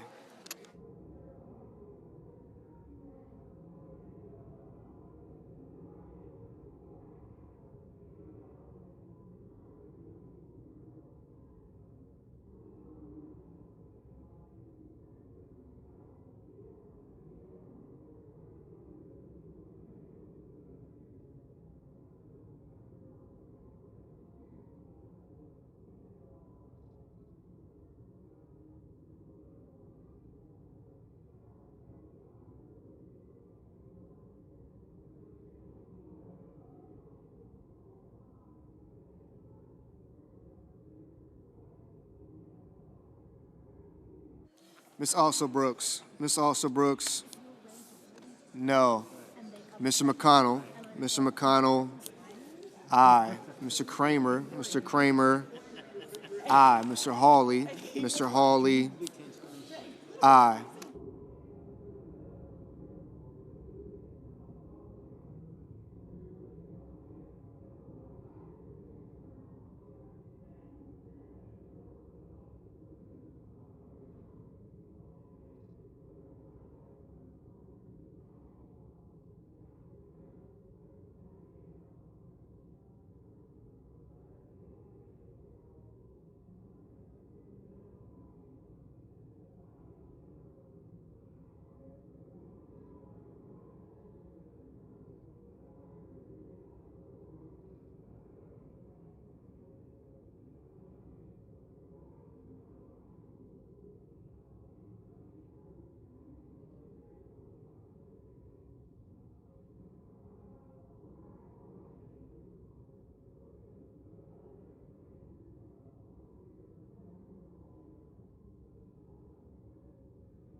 Mr. Tuberville, aye.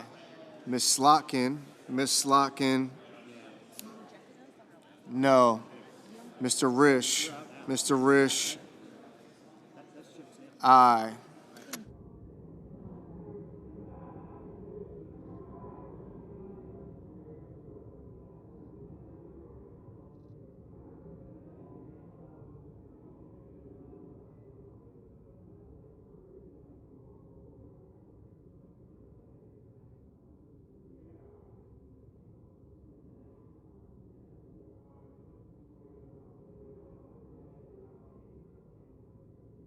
Mr. Schiff.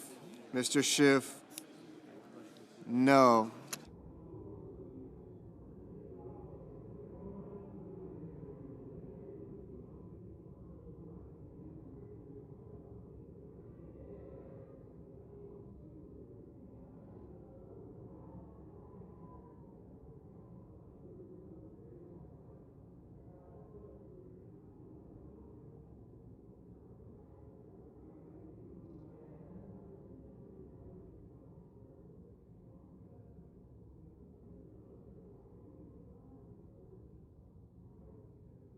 Mrs. Shaheen. Mrs. Shaheen, no. Mr. Schumer. Mr. Schumer, no.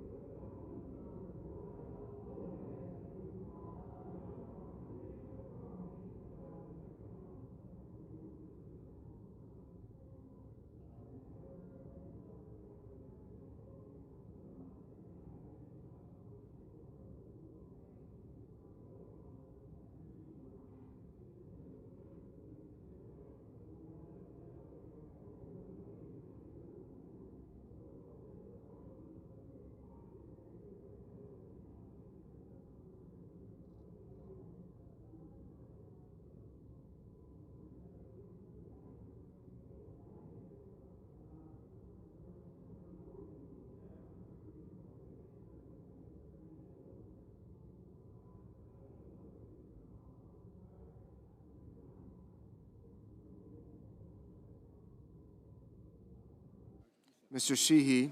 Mr. Sheehy, aye.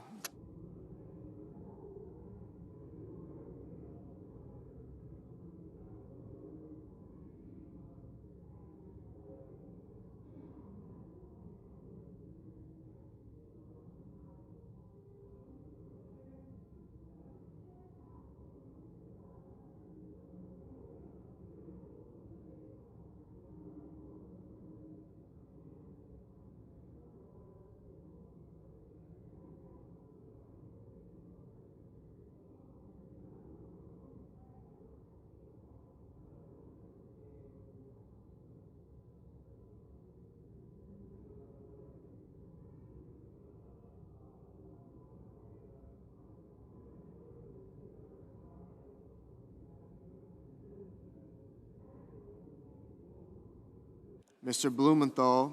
Mr. Blumenthal, no.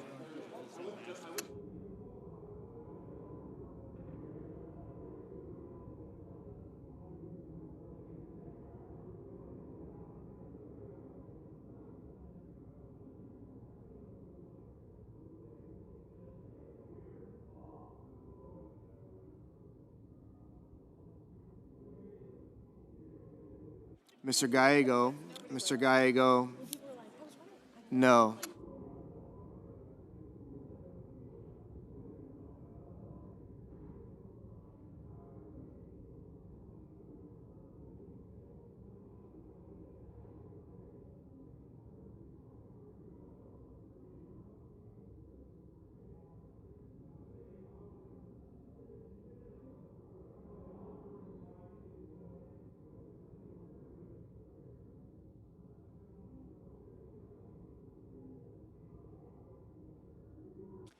The yeas are 51, the nays are 44, and the resolution is agreed to. The clerk will report the motion to invoke cloture. Cloture motion. We, the undersigned senators, in accordance with the provisions of Rule 22 of the Standing Rules of the Senate, do hereby move to bring to a close debate on the nomination of Stephen Miran of New York to be a member of the Board of Governors of the Federal Reserve System for the unexpired term of 14 years from February 1st, 2012, signed by 17 senators. Under the previous order, the mandatory quorum call under Rule 22 has been waived. The question is it the sense of the Senate that the debate on the nomination of Stephen Miran of New York to be member of the Board of Governors of the Federal Reserve System for the unexpired term of 14 years from February 1st, 2012 shall be brought to a close? The yeas and nays are mandatory under the rule. The clerk will call the roll. Ms. Alsobrooks. Ms. Baldwin.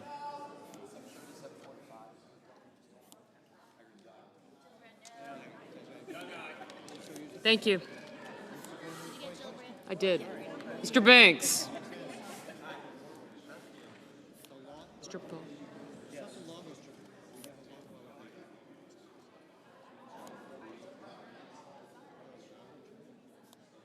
Mr. Barrasso, Mr. Bennett.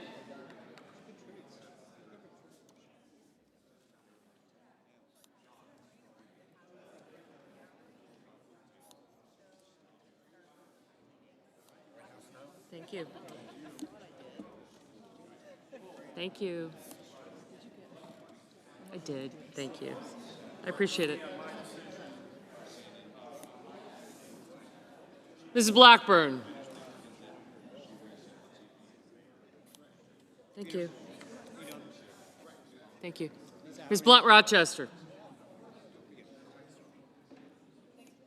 Mr. Blumenthal, Ms. Blunt Rochester, Mr. Booker, Mr. Bozeman, Mrs. Britt, Mr. Budd, Ms. Cantwell,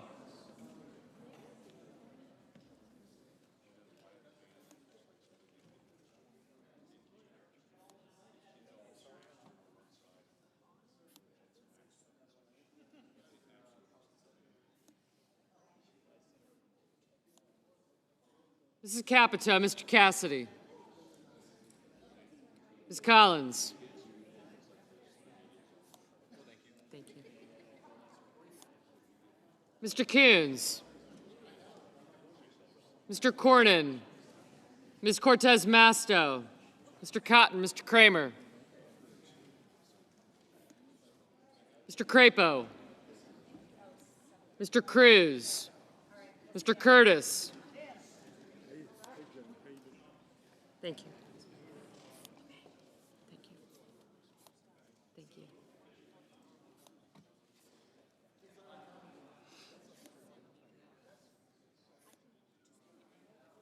Mr. Daines, Ms. Duckworth, Mr. Durbin, Ms. Ernst, Mr. Fetterman, Mrs. Fisher,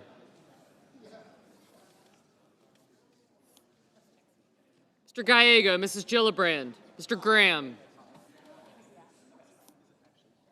Mr. Grassley, Mr. Haggerty, Ms. Hassan, Mr. Hawley, Mr. Heinrich, I got you, Mr. Hickenlooper, Ms. Hirono, Mr. Hoven, Mr. Husted, Mrs. Hyde-Smith, Mr. Johnson, Mr. Justice, Mr. Kane,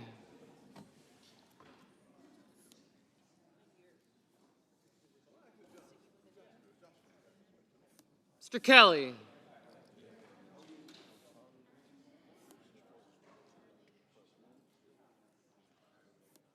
Mr. Kennedy,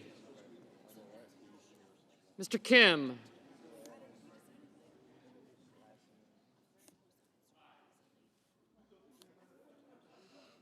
Mr. King, Ms. Klobuchar, Mr. Lankford, Mr. Lee, Mr. Lujan, Ms. Lummis, Mr. Markey, Mr. Marshall, Mr. McConnell, Mr. McCormick, Mr. Merkley, Mrs. Moody, Mr. Moran, Mr. Marino, thank you, Mr. Mullen, Ms. Murkowski, Mr. Murphy, Mrs. Murray, Mr. Ossoff, Mr. Padilla, Mr. Paul, Mr. Peters, Mr. Reed, Mr. Ricketts, Mr. Risch, Ms. Rosen,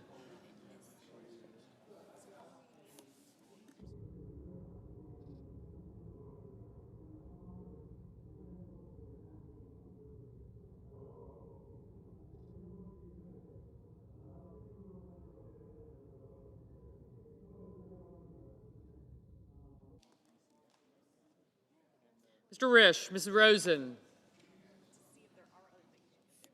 Mr. Rounds, Mr. Sanders, Mr. Schatz, Mr. Schiff, Mr. Schumer, Mr. Scott of Florida, Mr. Scott of South Carolina, Mrs. Shaheen, Mr. Sheehy,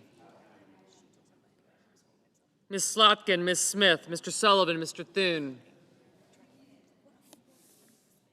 Mr. Tillis,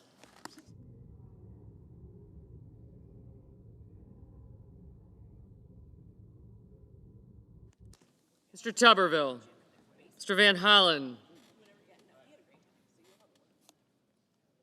Mr. Warner, Mr. Warnock, Ms. Warren, Mr. Welch, Mr. Whitehouse, Mr. Wicker, Mr. Wyden, Mr. Young.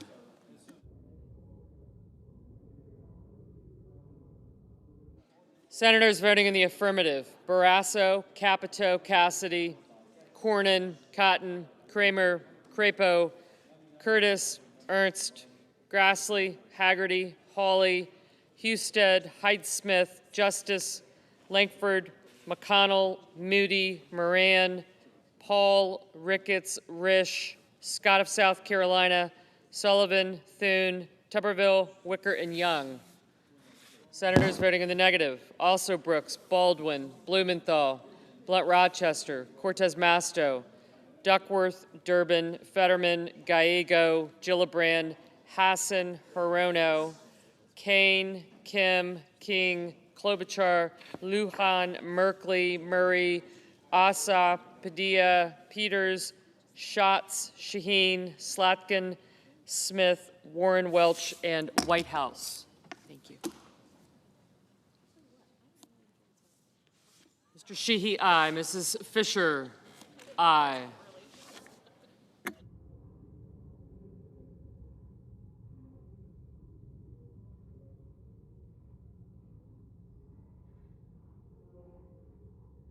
Hey, Pete, the Cubs gonna make the.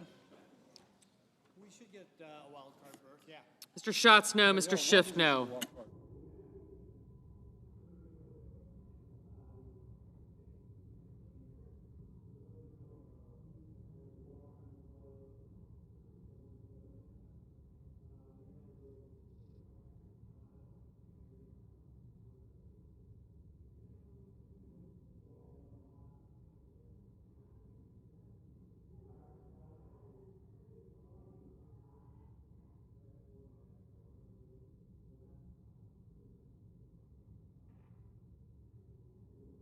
Mr. Graham, aye. Mr. Rounds, aye.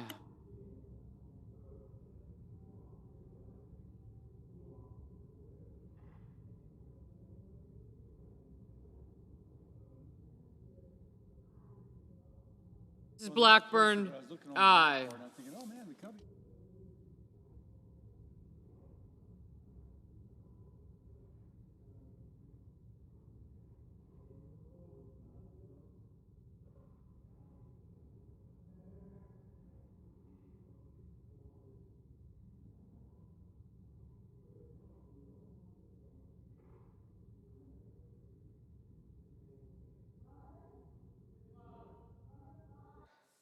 Ms. Lummis, aye.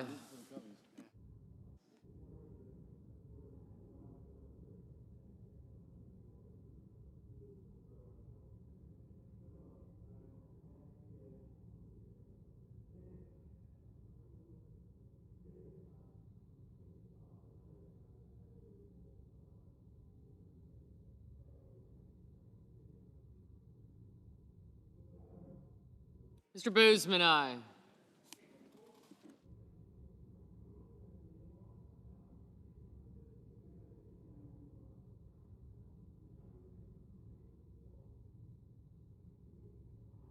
Mr. Hoven, aye.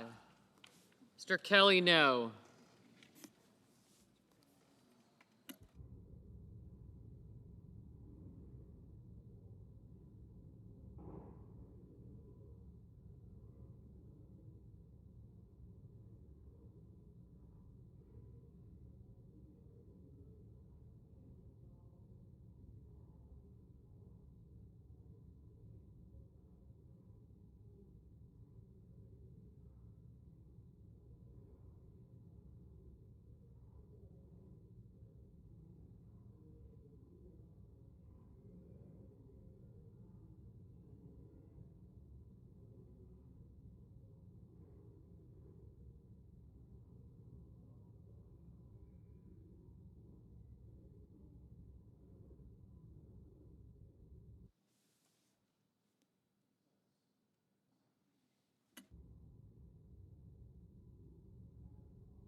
I'm sorry.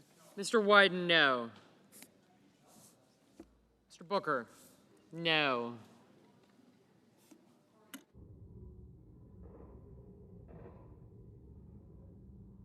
Mr. Tillis, aye.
Mr. Johnson, aye.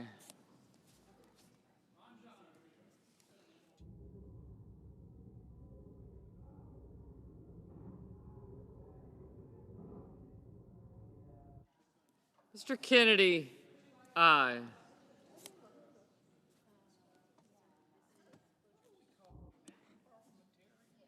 Ms. Rosen, no.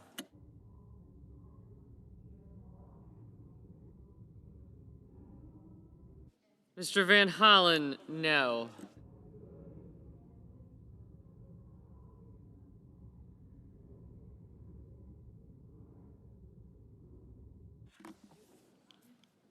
Mr. Scott of Florida, aye.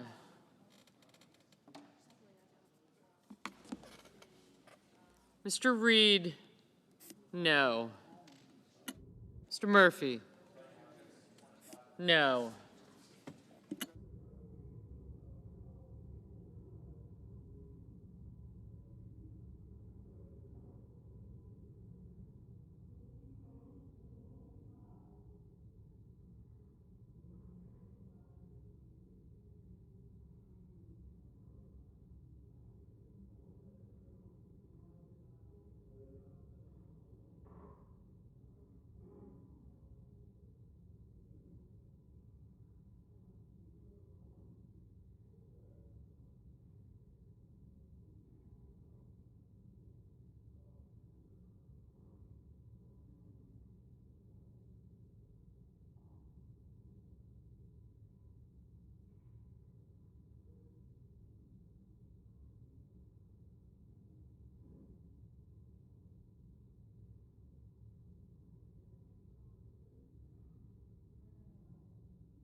Mr. Budd, aye. Mr. Schmidt, aye.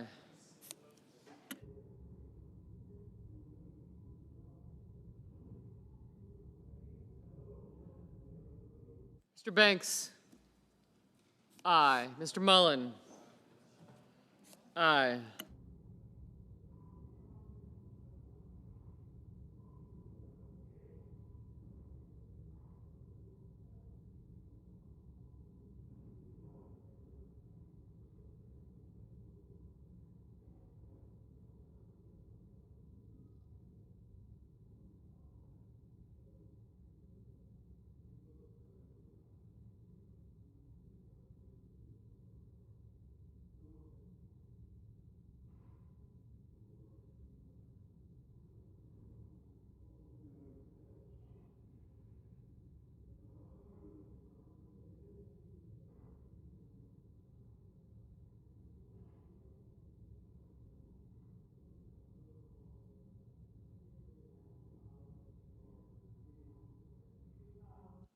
Ms. Collins, aye.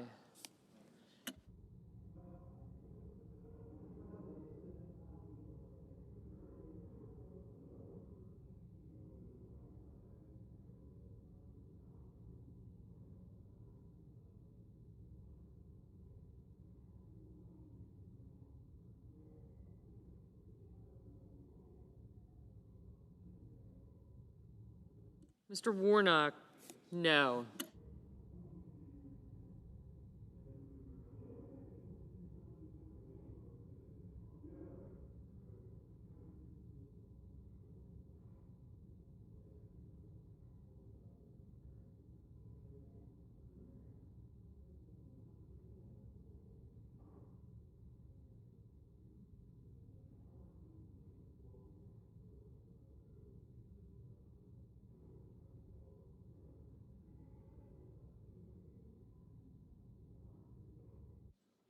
Mr. Bennett, no.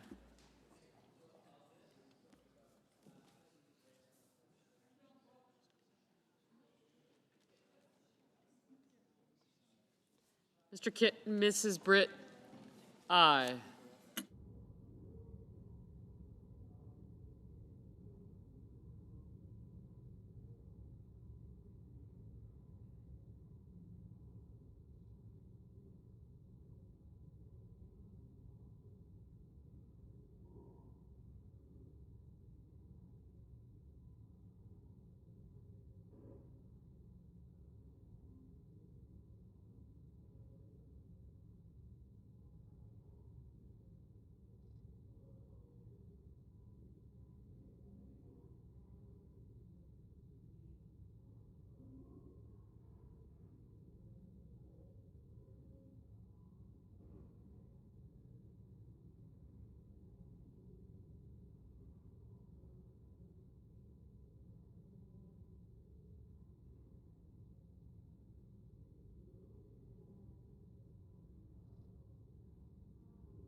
Mr. Marino, aye.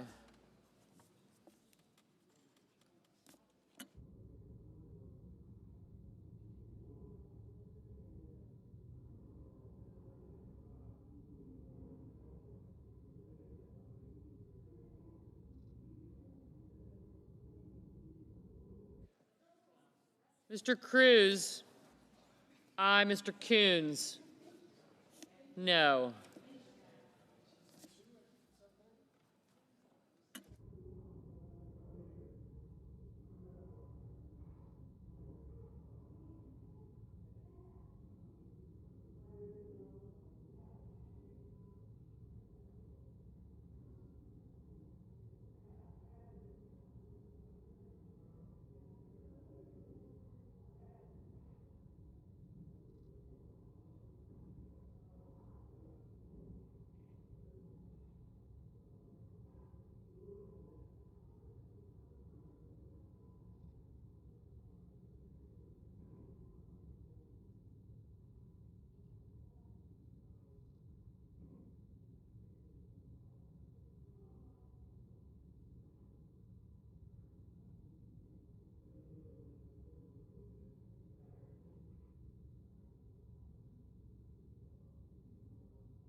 Ms. Cantwell? No.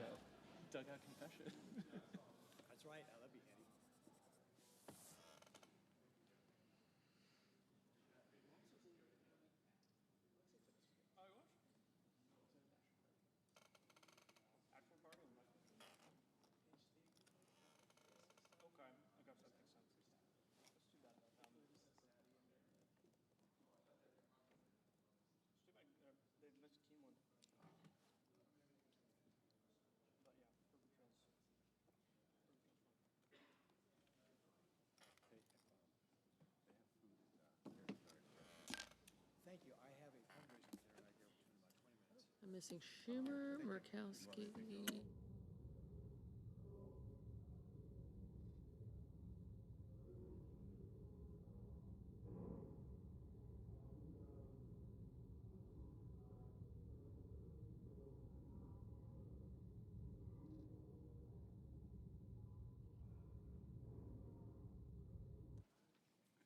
Ms. Murkowski?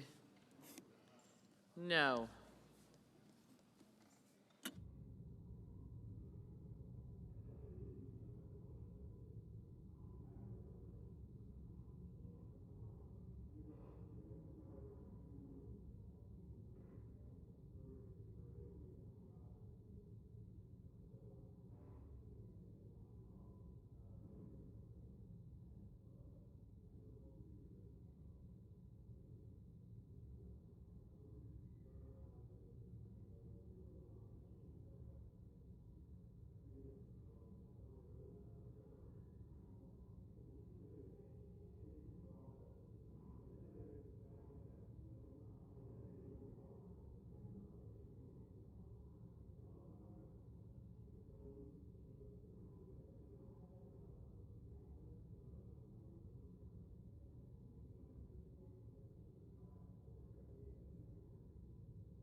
Mr. Schumer, no.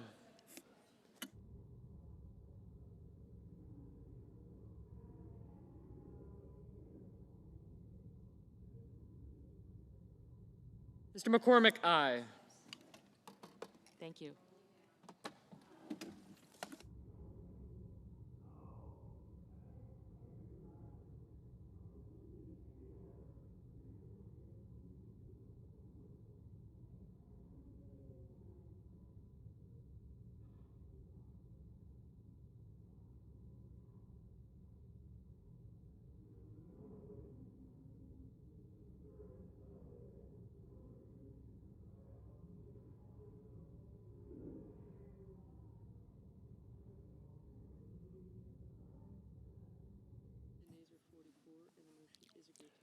On this vote, the yeas are 50 and the nays are 44. The motion is agreed to. The clerk will report the nomination.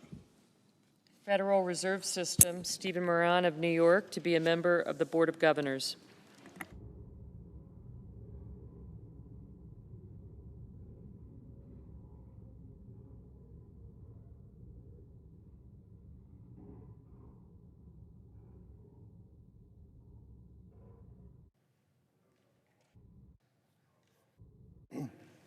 Can we go? Okay. President. Senator from Kansas. Mr. President, typically when we come to this hallowed floor, we're speaking on behalf of ourselves as senators, but tonight I want to speak on behalf of also my good staff. And to start, I'd like to start with the scripture from the psalmist. The Lord is close to the brokenhearted and saves those who are crushed in spirit. The Lord is close to the brokenhearted and saves those crushed in spirit. And tonight, many of us indeed are brokenhearted and crushed in spirit.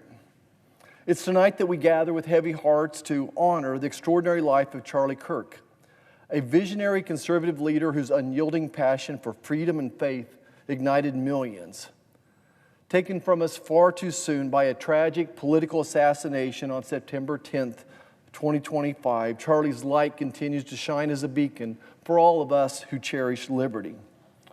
Charlie was born in 1993 in a Chicago suburb, and he revealed his political fire early on. As a high schooler, he volunteered tirelessly for campaigns, and he penned sharp insights for Breitbart, already challenging the status quo with the clarity of a born leader. At just 18, in 2012, he founded Turning Point USA, a movement that would transform the landscape for young conservatives, millennials, and Gen Zers alike. Through electrifying campus activism, his influential podcasts and nationwide tours, Charlie mobilized a generation to stand firm against the shadows of big government and socialism. Today, many of those inspired young adults serve in our congressional offices, carrying forward the fight to safeguard our traditional values and constitutional rights from an ever-encroaching state. Many of these people will someday be speaking from this same floor. Now, Charlie wasn't just a preacher. He was a soul shaped by faith. He was unafraid to declare himself a child of God. He opened his heart and mind to every voice, fostering genuine dialogue amid division. As a champion of free speech and individual liberty, he urged the next generation to reclaim traditional family values, the bedrock of a thriving America.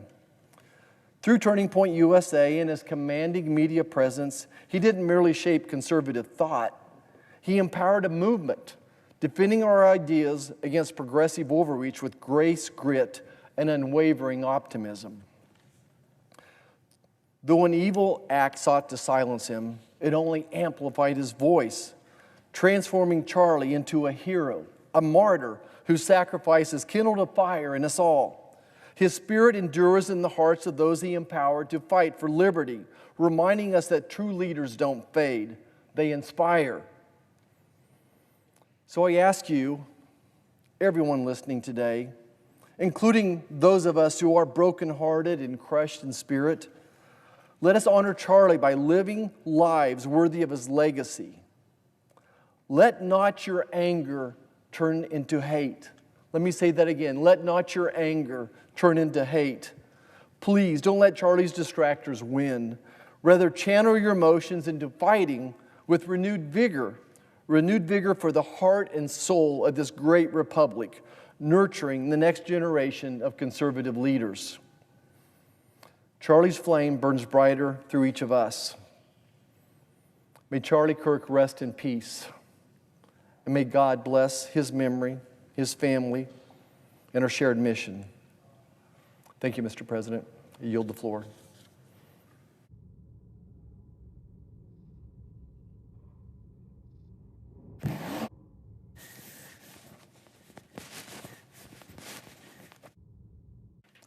Mr. President? Senator from New Jersey? Yes. Mr. President, I rise today to raise my concerns about a vote we're about to take on the nomination of Stephen Miran for the board of the Federal Reserve. I rise because the scarcest resource that we have in politics right now is trust. And unfortunately, trust is also the most important resource we need to heal our broken nation. I took part in a hearing 2 weeks ago for the nomination of Dr. Miran, and I've had a chance to be a part of a lot of different confirmations here during my time in the Senate so far, and I've heard a lot of different crazy things, but still, one part of this hearing really stood out to me. Now, mind you, this is someone who previously said, quote, "To pretend that one can easily shift between highly political and allegedly non-political roles without letting political biases inform policy is at best naive and at worst sinister." Those are the words of Dr. Miran himself, talking about the concerns of politicization of the Federal Reserve, about the inability to be able to separate some of our political biases from the work that needs to happen at the Fed if we have people who are too close to the White House, too close to the president. He is someone who criticized previous Democratic nominees to the Fed positions for their closeness to Democratic presidents and for serving in their administrations. He even called for a cooling off period that would ban service in the executive branch following service on the Fed board. But in this hearing, we heard something altogether different. And it's something that caught my attention, which is that Dr. Miran, who currently serves as the White House at the top as economic advisor to President Trump, serving as the head of the Council of Economic Advisors, has no problem with himself being nominated for this role on the Fed board. In fact, because this role is to serve the remainder of a term on the Fed board, which is a few months, Dr. Miran has stated and confirmed to us in the hearing that he will not resign his position at the White House, even if he takes upon this role of serving on the Federal Reserve Board. He will instead take a leave of absence from the White House, which means that he will technically still be attached to the White House despite also serving on the Federal Reserve Board. This has never been done before. And I see this as a deep breach of trust. And I urge my colleagues, especially my Senate Republican colleagues, to demand that Dr. Miran resign from the White House if he is confirmed. This should be a requirement. Now, I asked Dr. Miran how he can square his past statements about concerns about the revolving door between politics, and in particular the White House, and nominees to Fed positions. And he said, he downplayed and said, oh, he was just talking about a package of reforms that haven't passed yet, and that he shouldn't be held to the standard that he himself put forward. I'll be honest with you, it was straight up painful to watch. He tried to excuse his behavior, saying that his attorneys had advised him to take this leave of absence. He was saying he was just doing what his attorneys told him to do. That is misleading. What he didn't say is that these attorneys are telling him what is best for his career, not what is best for the American people. I wanted to share this story because it's one of the most blatant examples that I've seen in my time in the Senate so far of a lack of integrity, to twist yourself in knots because you want a job, to betray beliefs that you previously stated that you hold central to your beliefs of the work that we're doing, just because you want a job. I'll be honest with you, I don't understand that, and I think that that is a dangerous behavior. Now, what bothers me is that it really shows who a person is. Someone is willing to quickly and easily betray their previously held strong beliefs. What does it say about other things that they believe in? Why should I believe what Dr. Miran says about his positions on our economy, on interest rates, about Fed independence, when I see how quickly he is willing to change his mind when it suits him? He believes something until it is inconvenient for his career. But this raises a question for all of us to consider, which is, why does it matter to the rest of us? Why should we care? D.C. is filled with ambitious people. What does it matter at the Federal Reserve? For those of you watching, maybe you've never heard of Dr. Miran. Maybe many of us in this country can't name other members of the Federal Reserve Board. So why should we care about this nomination and what he has said? Well, what I hope we understand is the importance of this choice. We need to understand the role that the Federal Reserve plays in this moment and how Dr. Miran can almost single-handedly reshape it. The Federal Reserve, in short, sets a monetary policy, the conditions that banks use to decide interest rates for your mortgage or auto loans. It sets them. Your banks, it regulates them to make sure that they're being responsible. The prices of your everyday goods, it determines the amount of money in circulation to keep those at a stable and reasonable cost. All of those things are important. They are part of our day-to-day lives, and the impact that the Federal Reserve has significant impact on our ability to save and to build wealth that we can pass on to our kids and our grandkids. Because these things are important, it's critical that the Federal Reserve be allowed to act independently. Independent of political whims, independent of political pressures, independent of political motives. The Fed's job is to execute all of those important tasks with your priorities in mind. We want people that have such a powerful role affecting our economy to be solely focused on what is best for our economy. That's why political interference must be constrained. I hope all of us can agree that we don't want a president, or any politician for that matter, being able to order interest rates to be lowered ahead of an election so that it could benefit them politically, right? That's something I hope all of us can agree would be wrong. Then how is it that we can be okay with someone still listed as an employee at the White House to sit on the Federal Reserve Board? Oh, and the reason he gives, which is that this is a temporary appointment, that just makes things worse. Dr. Miran is hoping to get President Trump to nominate him for the full term after this temporary term ends. But because he's staying at the White House staff as a leave of absence, he's doing so to hedge his bets, just in case that doesn't work out for him, just in case President Trump decides to nominate someone else for the full term next year.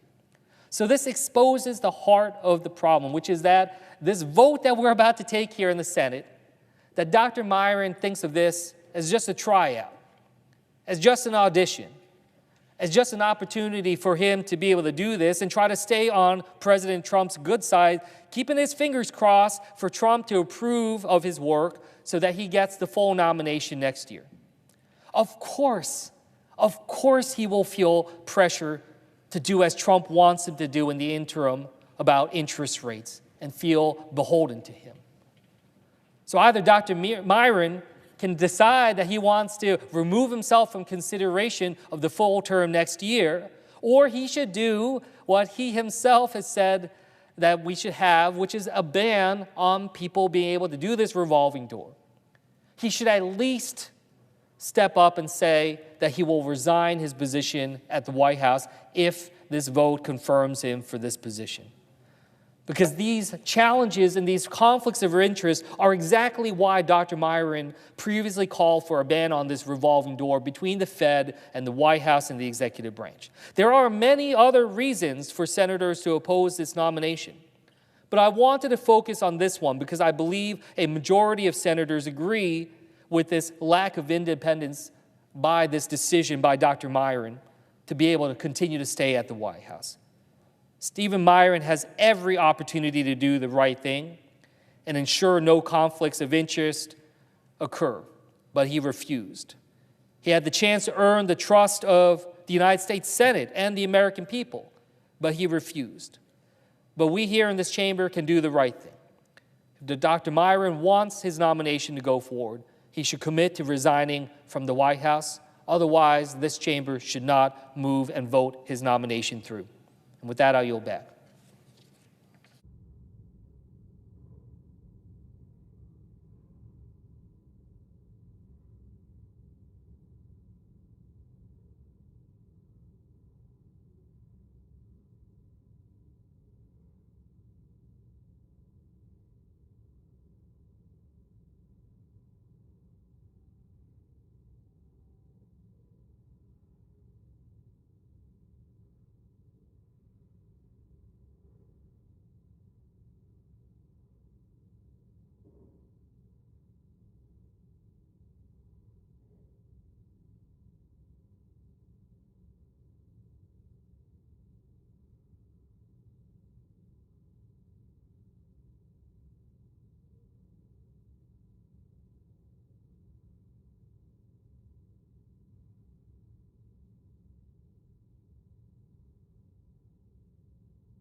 I recognize the senator from Rhode Island.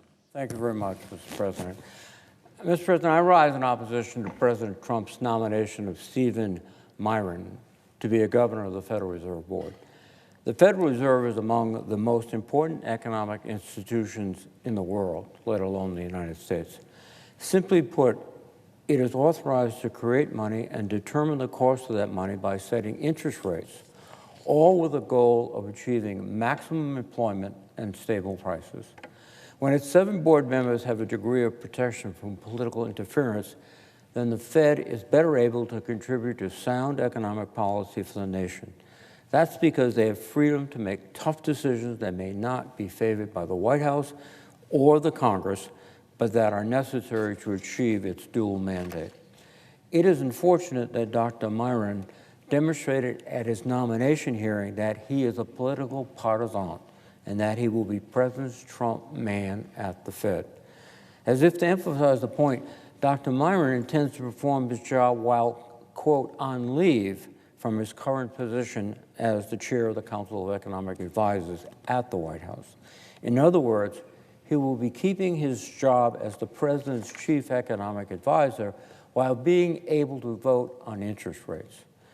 An architect of President Trump's tariffs, which have stoked inflation and under which American families and businesses are suffering every single day, Dr. Miran will now have one foot in the Fed and the other foot in the White House. And someone with this record, someone who's been a hardcore proponent of President Trump's policies that raise costs on everyday goods, that debase and devalue the dollar, that are based on unconstitutional notions that executive power has no limits, does not deserve a second job that comes with additional levers to damage the economy.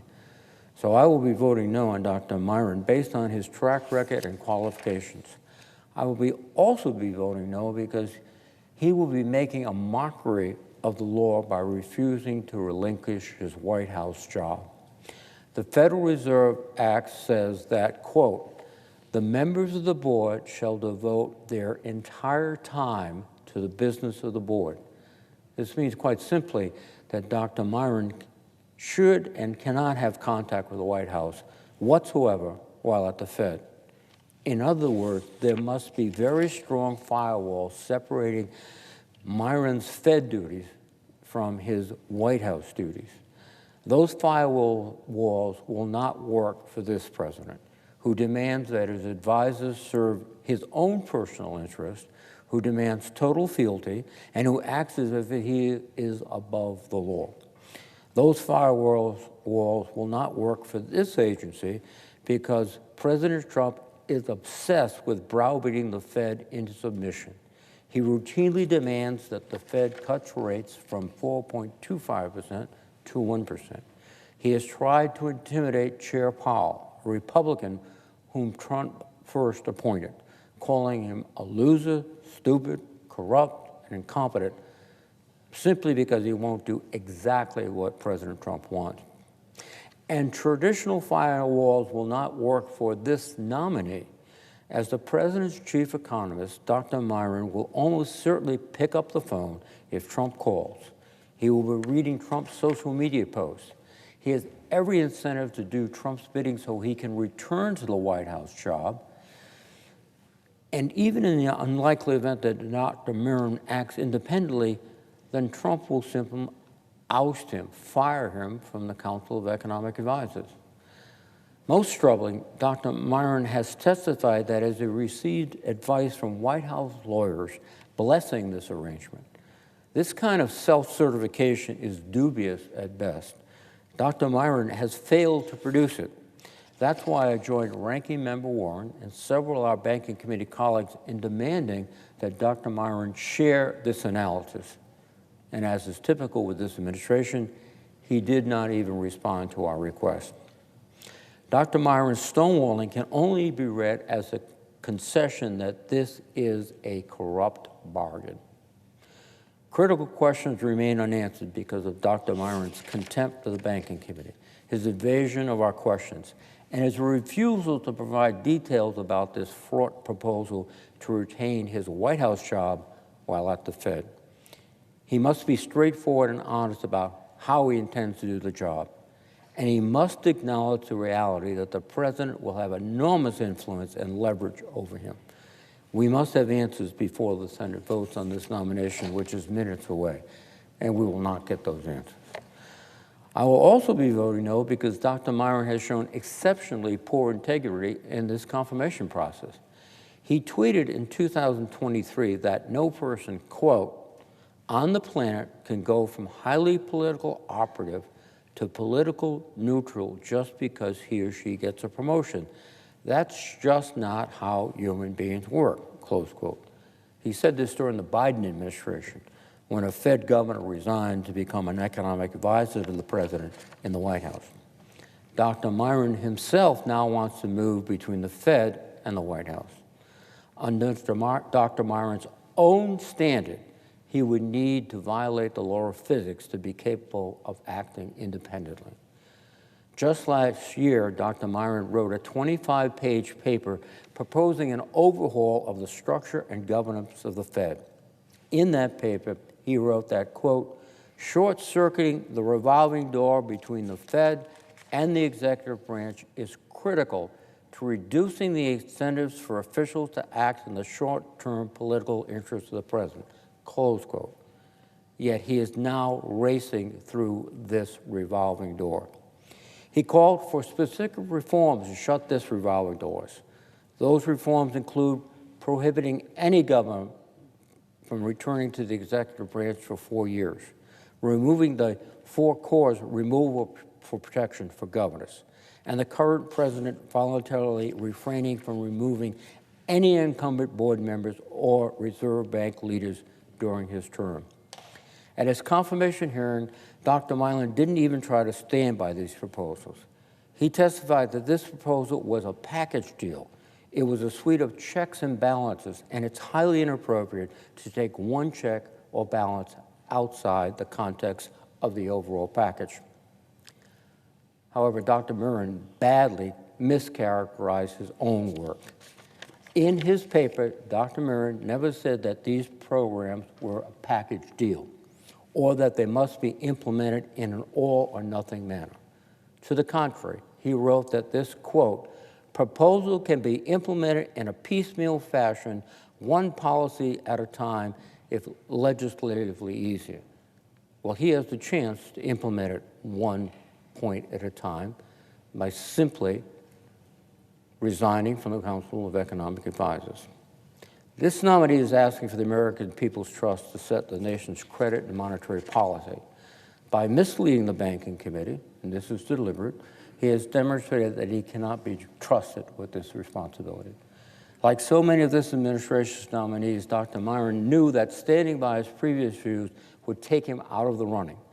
So he disavowed them to avoid getting crosswise with President Trump, who wants to get his man confirmed to the Fed today, which happens to be the day before the Fed's next meeting to vote on interest rates. Trump's former economics advisor, Larry Kudlow, said the quiet part out loud on a podcast last week. He said, quote, the bottom line is Trump is going to take over the Fed.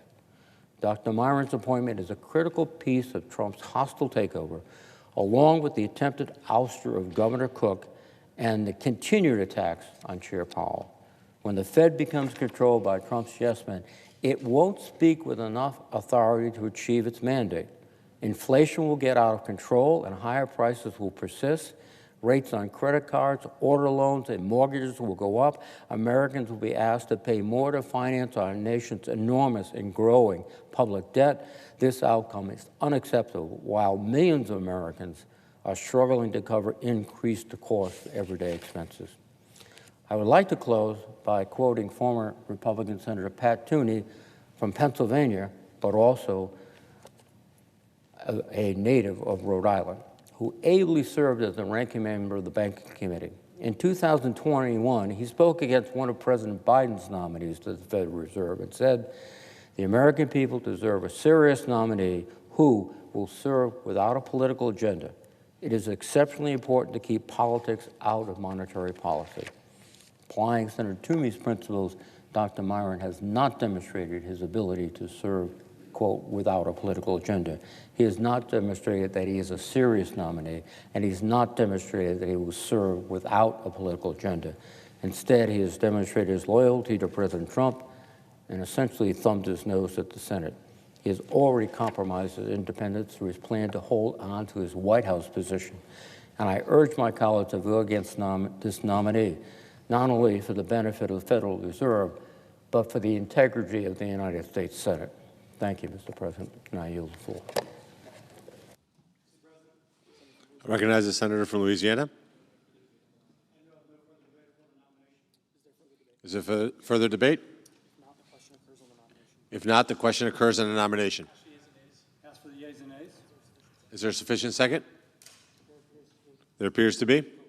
The clerk will call the roll. Ms. Also Brooks, Ms. Baldwin, Mr. Banks, Mr. Barrasso, Mr. Bennett, Mrs. Blackburn, Mr. Blumenthal, Ms. Blunt Rochester, Mr. Booker, Mr. Bozeman, Mrs. Britt, Mr. Budd, Ms. Cantwell, Mrs. Capito, Mr. Cassidy.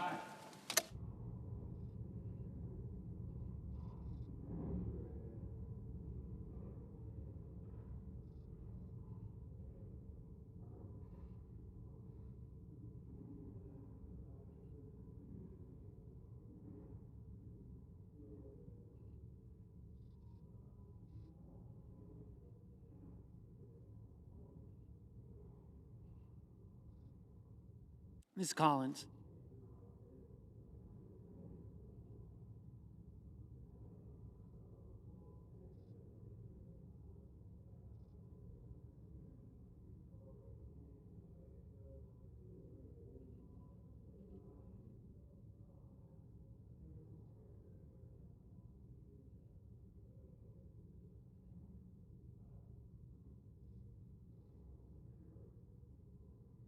Mr. Coons, Mr. Cornyn, Ms. Cortez Masto, Mr. Cotton.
Mr. Crapo, Mr. Cruz, Mr. Curtis,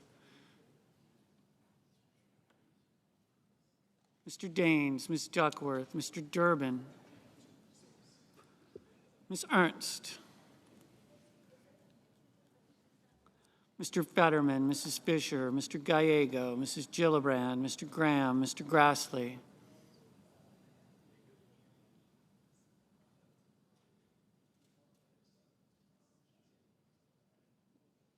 Mr. Haggerty, Ms. Hassan, Mr. Hawley, Mr. Heinrich, Mr. Hickenlooper, Ms. Hirono, Mr. Hoven,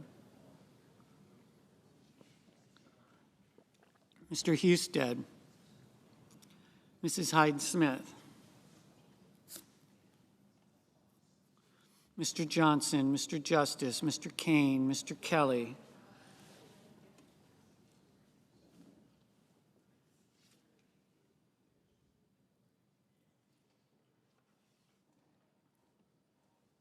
Mr. Kennedy,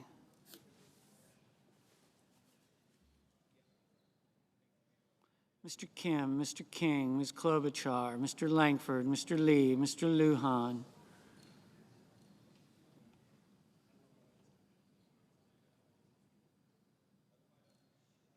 Ms. Lummis, Mr. Markey, Mr. Marshall, Mr. McConnell, Mr. McCormick, Mr. Merkley, Mrs. Moody, Mr. Moran, Mr. Moreno, Mr. Mullen, Ms. Murkowski, Mr. Murphy, Mrs. Murray, Mr. Ossoff, Mr. Padilla, Mr. Paul, Mr. Peters, Mr. Reed, Mr. Ricketts, Mr. Risch,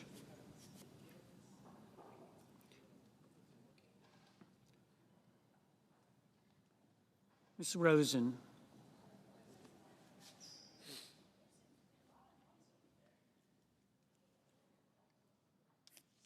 Mr. Rounds, Mr. Sanders, Mr. Schatz, Mr. Schiff,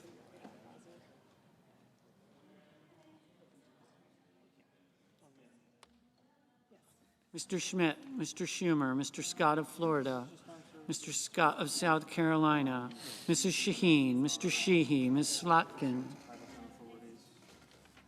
Ms. Smith, Mr. Sullivan, Mr. Thune, Mr. Tillis, Mr. Tuberville, Mr. Van Hollen, Mr. Warner, Mr. Warnock, Ms. Warren, Mr. Welch, Mr. Whitehouse, Mr. Wicker, Mr. Wyden, Mr. Young.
Moreno. Senators voting in the negative: Alsobrooks, Baldwin, Booker, Coons, Gallego, Hirono, Kim, Murray, Peters, Reed, Rosen, Schatz, Schumer, Warren.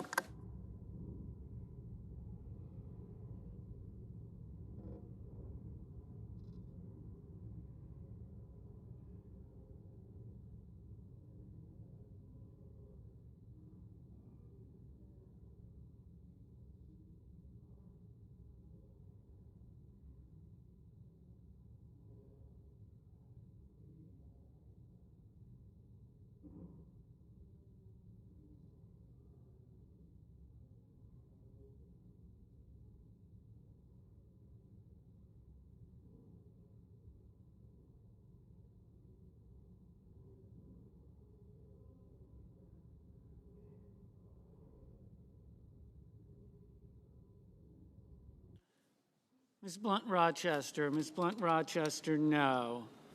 Mrs. Capito, Mrs. Capito, aye.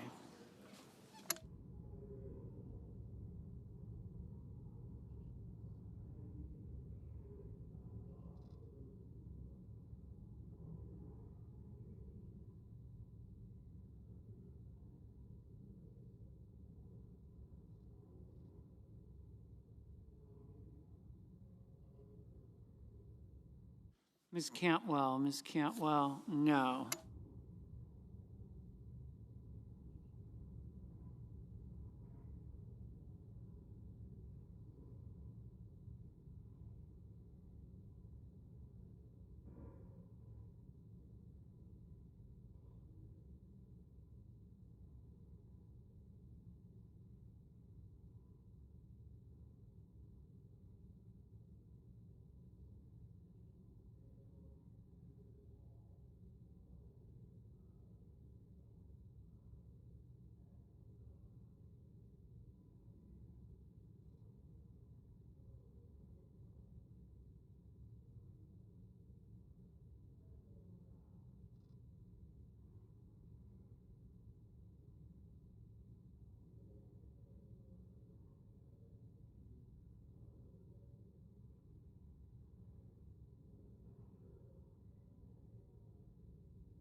Mr. Banks, aye.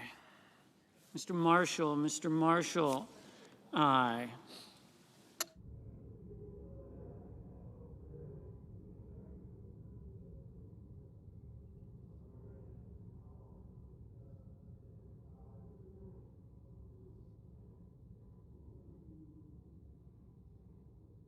Mr. Wicker, aye.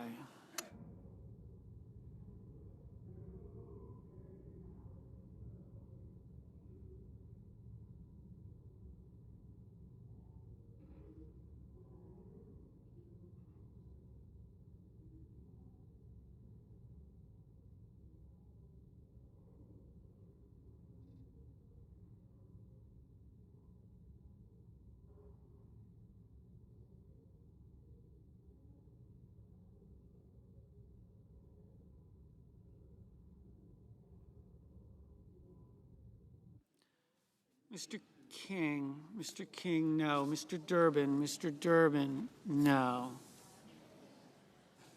Mr. Rounds, aye.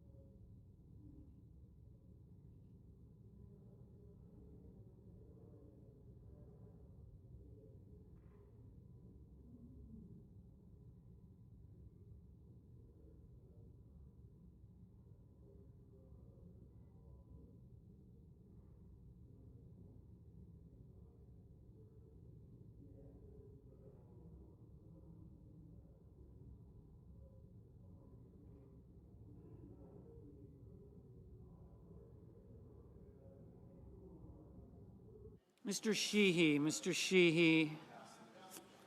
Aye. Mr. Padilla, Mr. Padilla. No. Mr. Fetterman, Mr. Fetterman. No. Ms. Collins, Ms. Collins. Aye. Mr. Lujan, Mr. Lujan. No. Mr. Mullen, Mr. Mullen. Aye.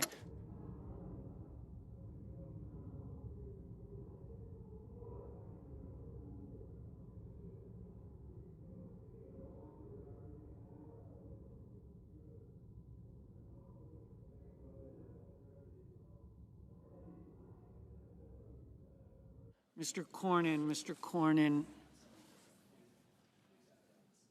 Aye.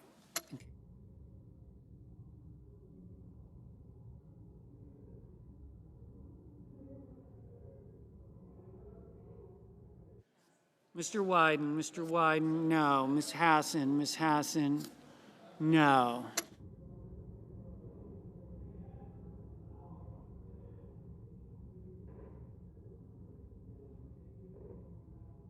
Mr. Tillis, Mr. Tillis, aye.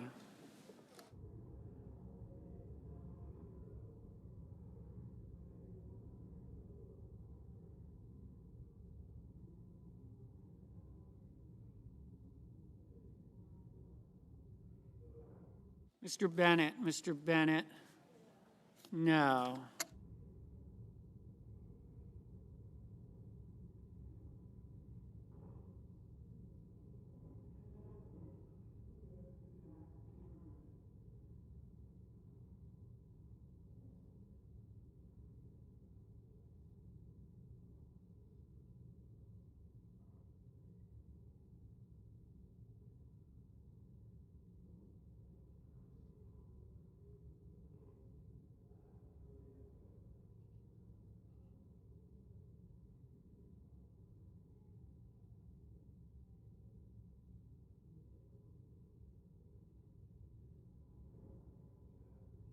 Mr. Blumenthal, Mr. Blumenthal, no.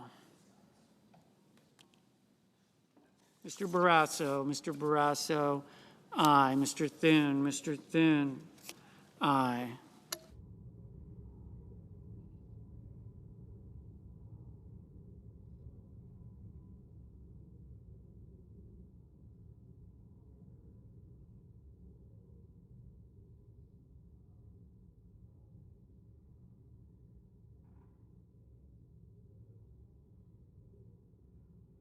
Mrs. Shaheen, no.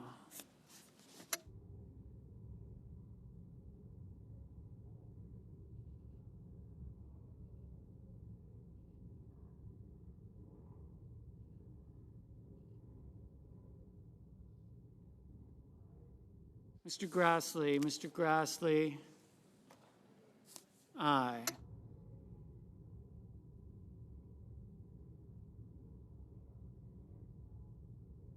Mr. Ossoff, no. Mr. Hickenlooper, no. Mr. Justice, aye.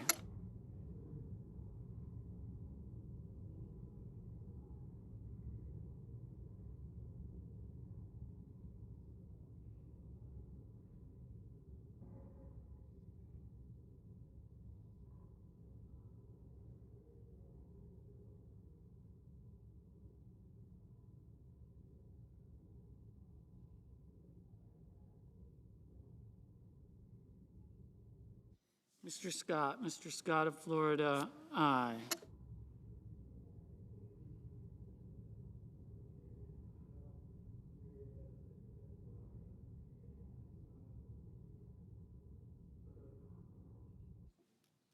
Mr. Murphy, no.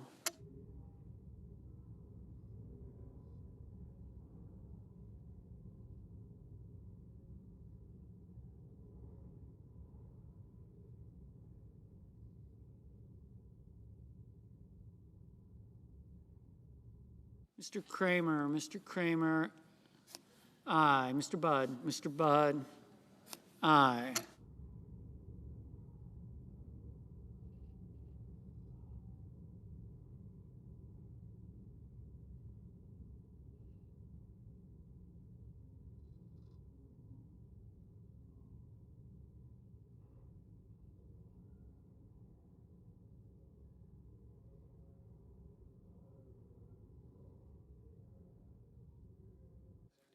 Mr. McCormick, aye.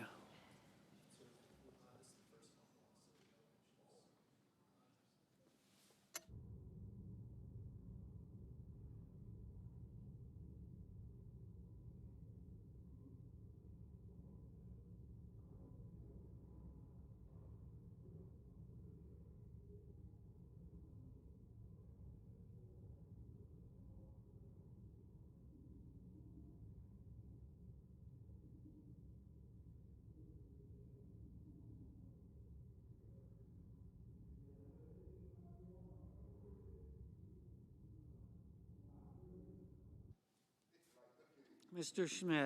Schmidt, aye.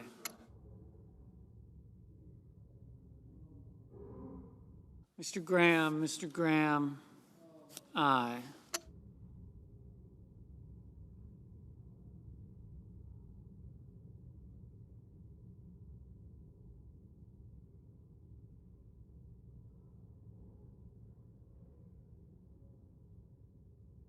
Ms. Smith, no.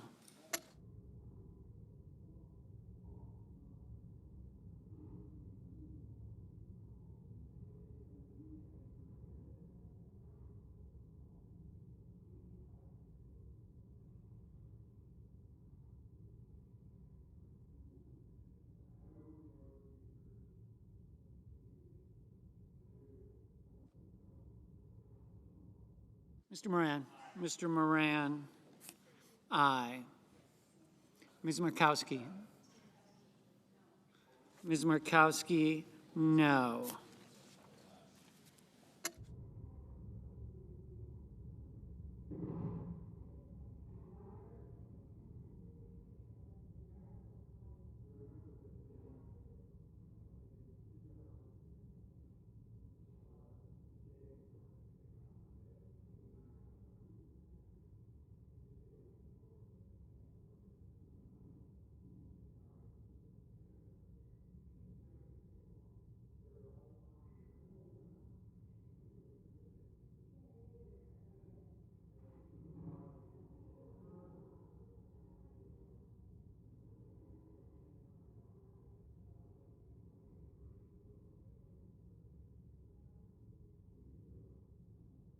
Mrs.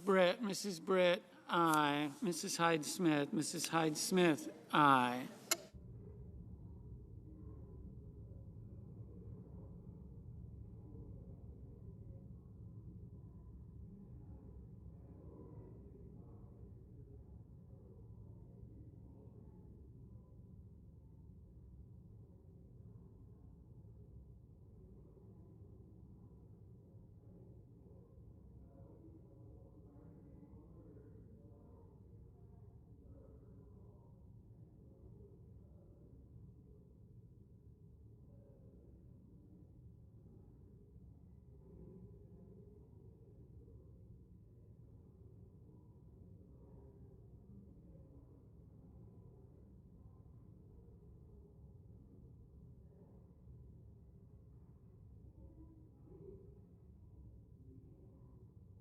Mr. Risch, aye.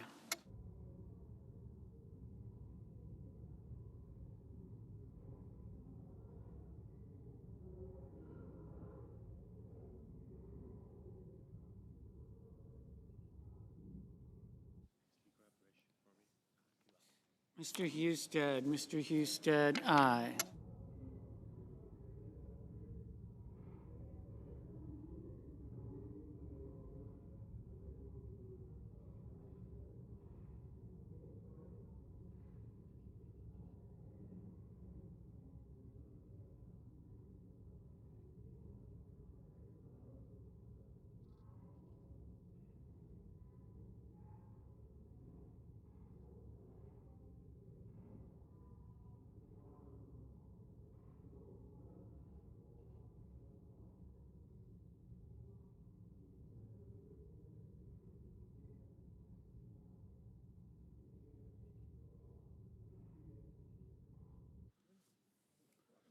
Mr. Bozeman, aye.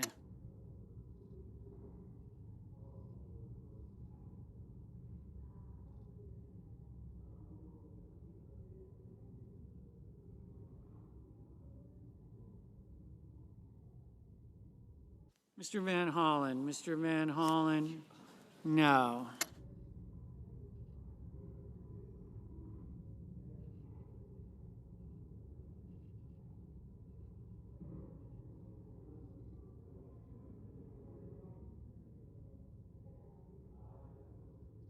Mr. McConnell, aye.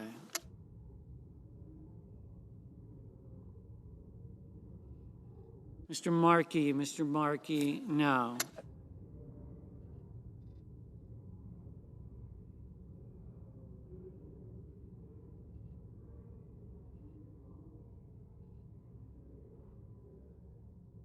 Mr. Warnock,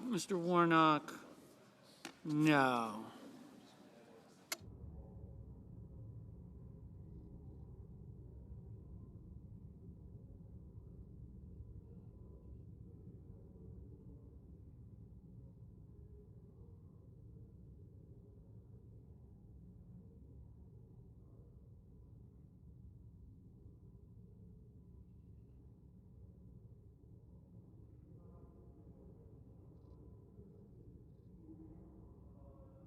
Mr. Warner, no.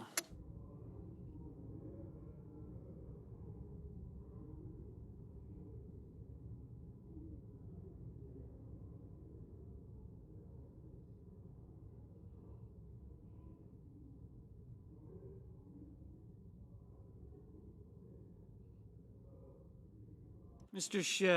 Schiff, no. Mrs.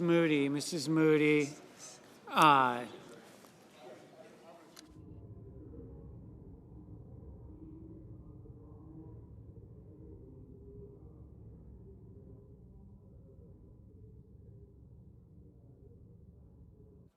Mr. Johnson, aye.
Ms. Jockworth, no.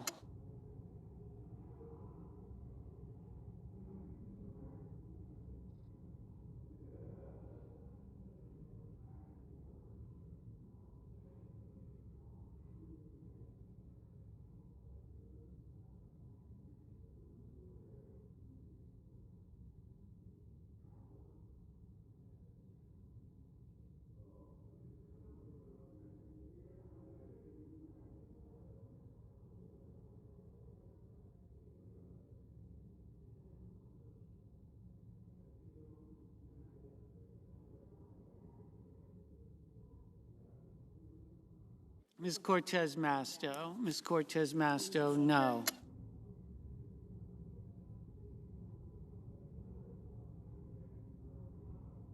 Mr. Cotton, aye.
Ms.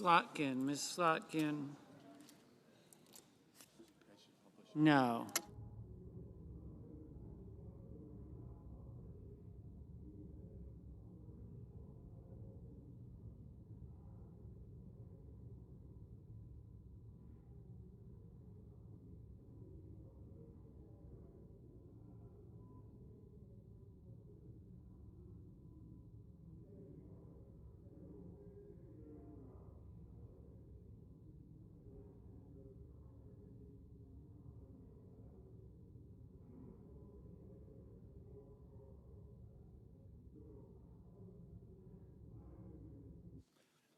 Mr. Langford, aye. Mr. Curtis, aye.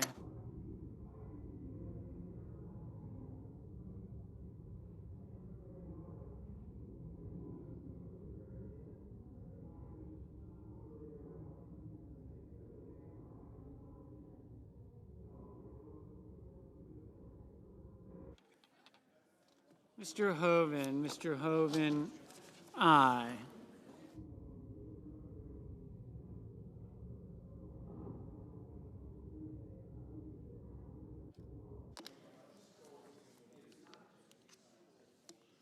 Mr. Kelly, no.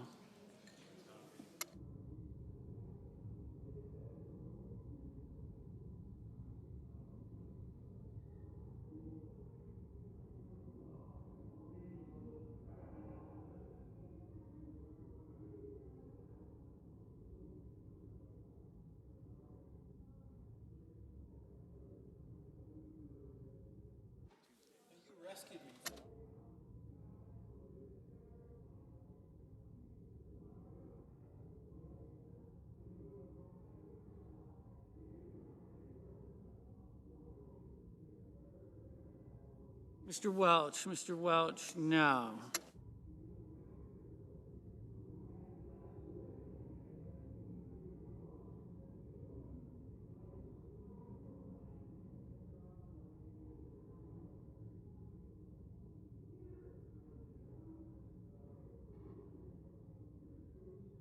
Mr. Heinrich, no.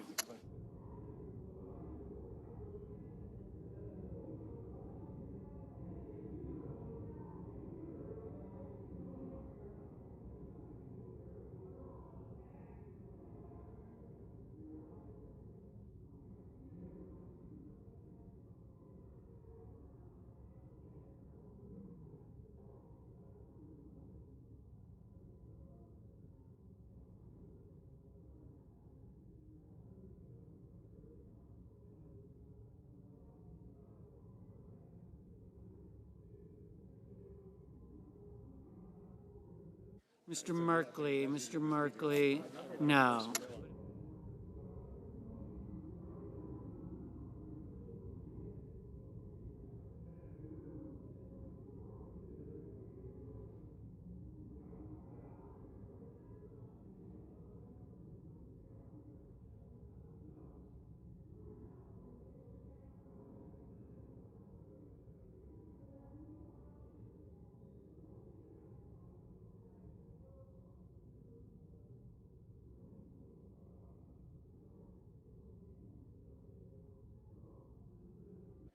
Mr. Whitehouse, no.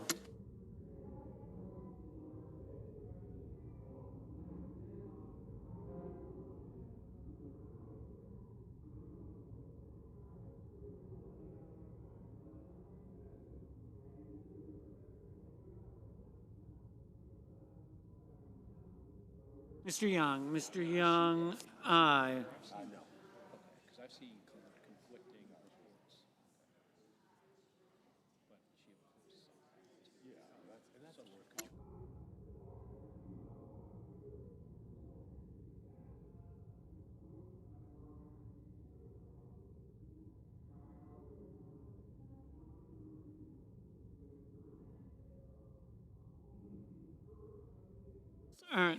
Miss Ernst, aye.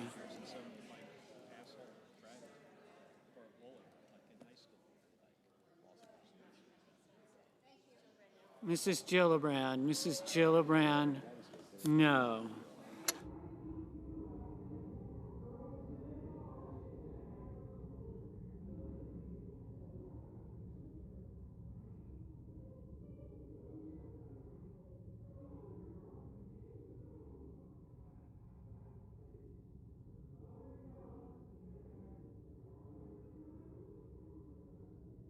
Mr. Kane, no.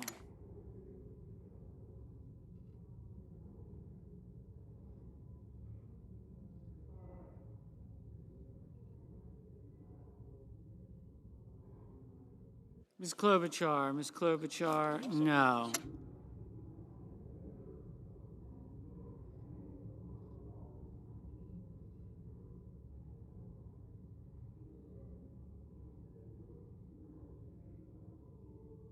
Mr. Tuberville, aye.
Mr. Haggerty, aye.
Mr. Sullivan, aye. Mr.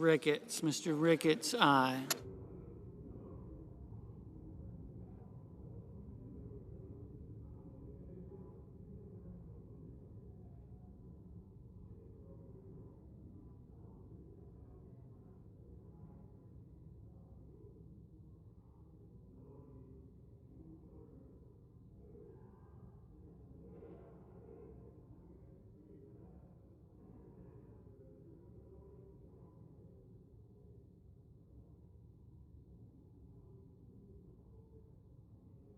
Mr. Cruz, aye.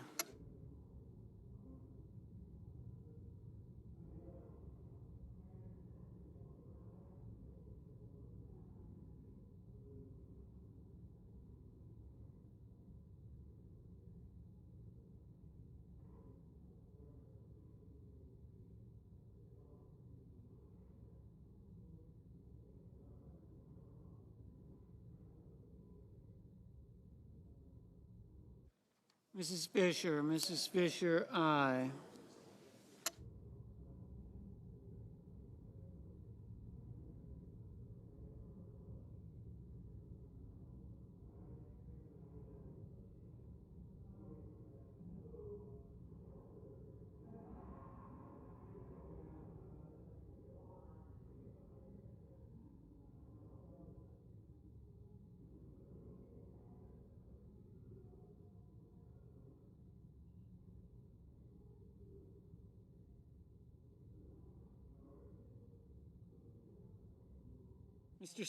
Mr. Scott of South Carolina, aye.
What was the number?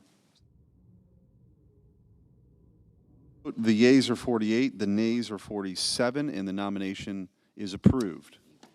Under the previous order, the motion to reconsider is considered made and laid upon the table, and the President will be immediately notified of his action. The Senate Majority Leader. Mr. President, I move to proceed to legislative session. The question is on the motion. All in favor say aye. Aye. All opposed say no. The ayes appear to have it. The ayes do have it. The motion is approved. Mr. President, I move to proceed to executive session to consider the in-bloc nominations listed in SRS 377. Questions on the motion? All in favor say aye. Aye. All those opposed? Nay. The ayes appear to have it. The ayes do have it. The motion is approved. The clerk will report the nominations on bloc. Environmental Protection Agency, Jessica Kramer of Wisconsin to be an Assistant Administrator. Department of Energy, Dario Gill of New York to be Undersecretary for Science. Department of Energy, Brandon Williams of New York to be Undersecretary for Nuclear Security. Department of Energy, Tristan Abbey of Florida to be Administrator of the Energy Information Administration. Department of the Interior, Leslie Beyer of Texas to be an Assistant Secretary. Department of Energy, Theodore J. Garish of Maryland to be an Assistant Secretary for Nuclear Energy. Department of the Interior, Andrea Travnicek of North Dakota to be an Assistant Secretary. Department of Defense, Justin Overbaugh of Florida to be a Deputy Undersecretary. Scott Papano of Pennsylvania to be Principal Deputy Administrator, National Nuclear Security Administration. Department of Defense, Michael Cadenazzi of Rhode Island to be an Assistant Secretary. Department of Defense, Sean O'Keefe of Virginia to be a Deputy Undersecretary. Michael Obadal of Virginia to be Undersecretary of the Army. Catherine Sutton of Illinois to be an Assistant Secretary of Defense. William L. Duffermeyer of Texas to be Solicitor of the Department of the Interior. Kyle Hostveit of Oklahoma to be an Assistant Secretary of Energy for Fossil Energy. Matthew Napoli of Virginia to be Deputy Administrator for Defense Nuclear Nonproliferation under the National Nuclear Security Administration. Richard Anderson of Virginia to be an Assistant Secretary of the Air Force. Connor Prochaska of Texas to be Director of the Advanced Research Projects Agency for the Department of Energy. Tina Pierce of Idaho to be Chief Financial Officer for the Department of Energy. Jonathan Brightbill of Virginia to be General Counsel of the Department of Energy. Robert Gleason of Pennsylvania to be Director of the Amtrak Board of Directors for. Sean McMaster of Virginia to be Administrator of the Federal Highway Administration. Donald Bergen III of Virginia to be an Assistant Secretary of Veterans Affairs for Congressional and Legislative Affairs. John Squires of Florida to be Undersecretary of Commerce for Intellectual Property and Director of the United States Patent and Trademark Office. Daniel Aronowitz of Virginia to be an Assistant Secretary of Labor. Michael Dodd of Indiana to be an Assistant Secretary of Defense. William Gillis of Virginia to be an Assistant Secretary of the Army. Jules Hurst III of Virginia to be an Assistant Secretary of the Army. Brent Ingraham of Virginia to be an Assistant Secretary of the Army. George Wesley Street of Virginia to be Director of the National Counterintelligence and Security Center. Peter Thompson of Louisiana to be Inspector General, Central Intelligence Agency. Jeffrey Bartos of Pennsylvania to be Representative of the United States of America to the United Nations for UN Management and Reform with the rank of Ambassador. Jennifer Losqueta of Florida to be an alternate representative of the United States of America for Special Political Affairs in the United Nations with the rank of Ambassador. Dudley Hoskins of the District of Columbia to be Undersecretary of Agriculture for Marketing and Regulatory Programs.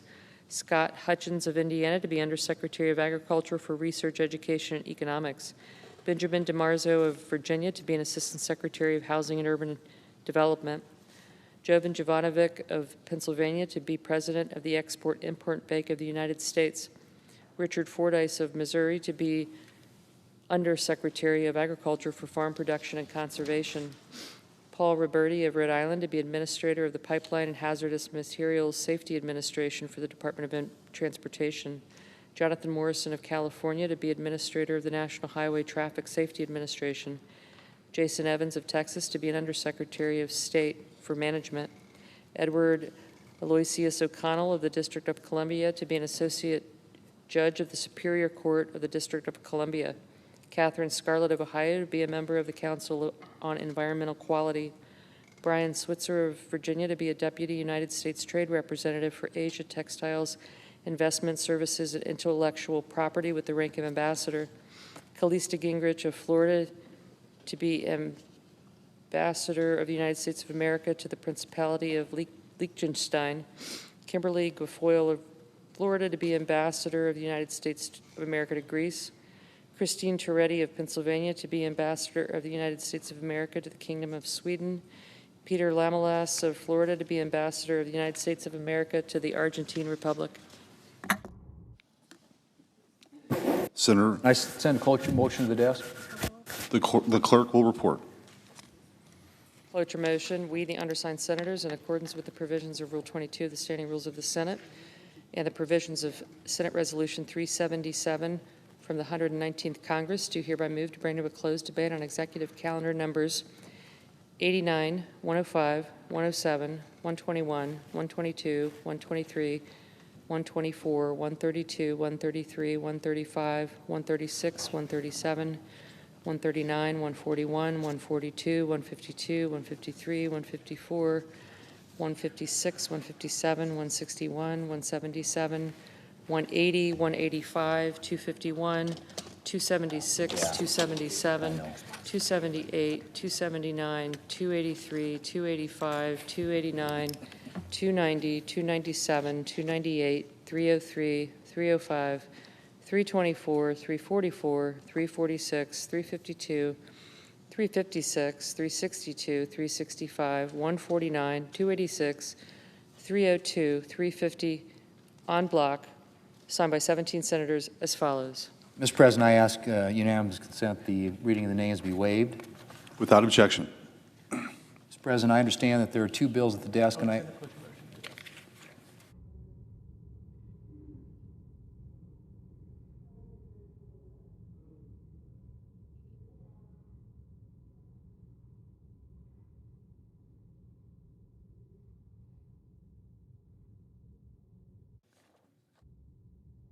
Mr. President, I move to proceed to legislative session.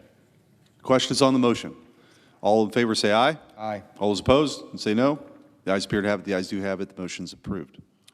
Mr. President, I ask unanimous consent the Senate be in a period of morning business with senators permitted to speak therein for up to 10 minutes each. Without objection. Mr. President, I understand that there are two bills at the desk, and I ask for their first reading in block. The clerk will read the titles and the bills for the first time in block. S-2805, a bill to provide for the designation of the Russian Federation as a state sponsor of terrorism.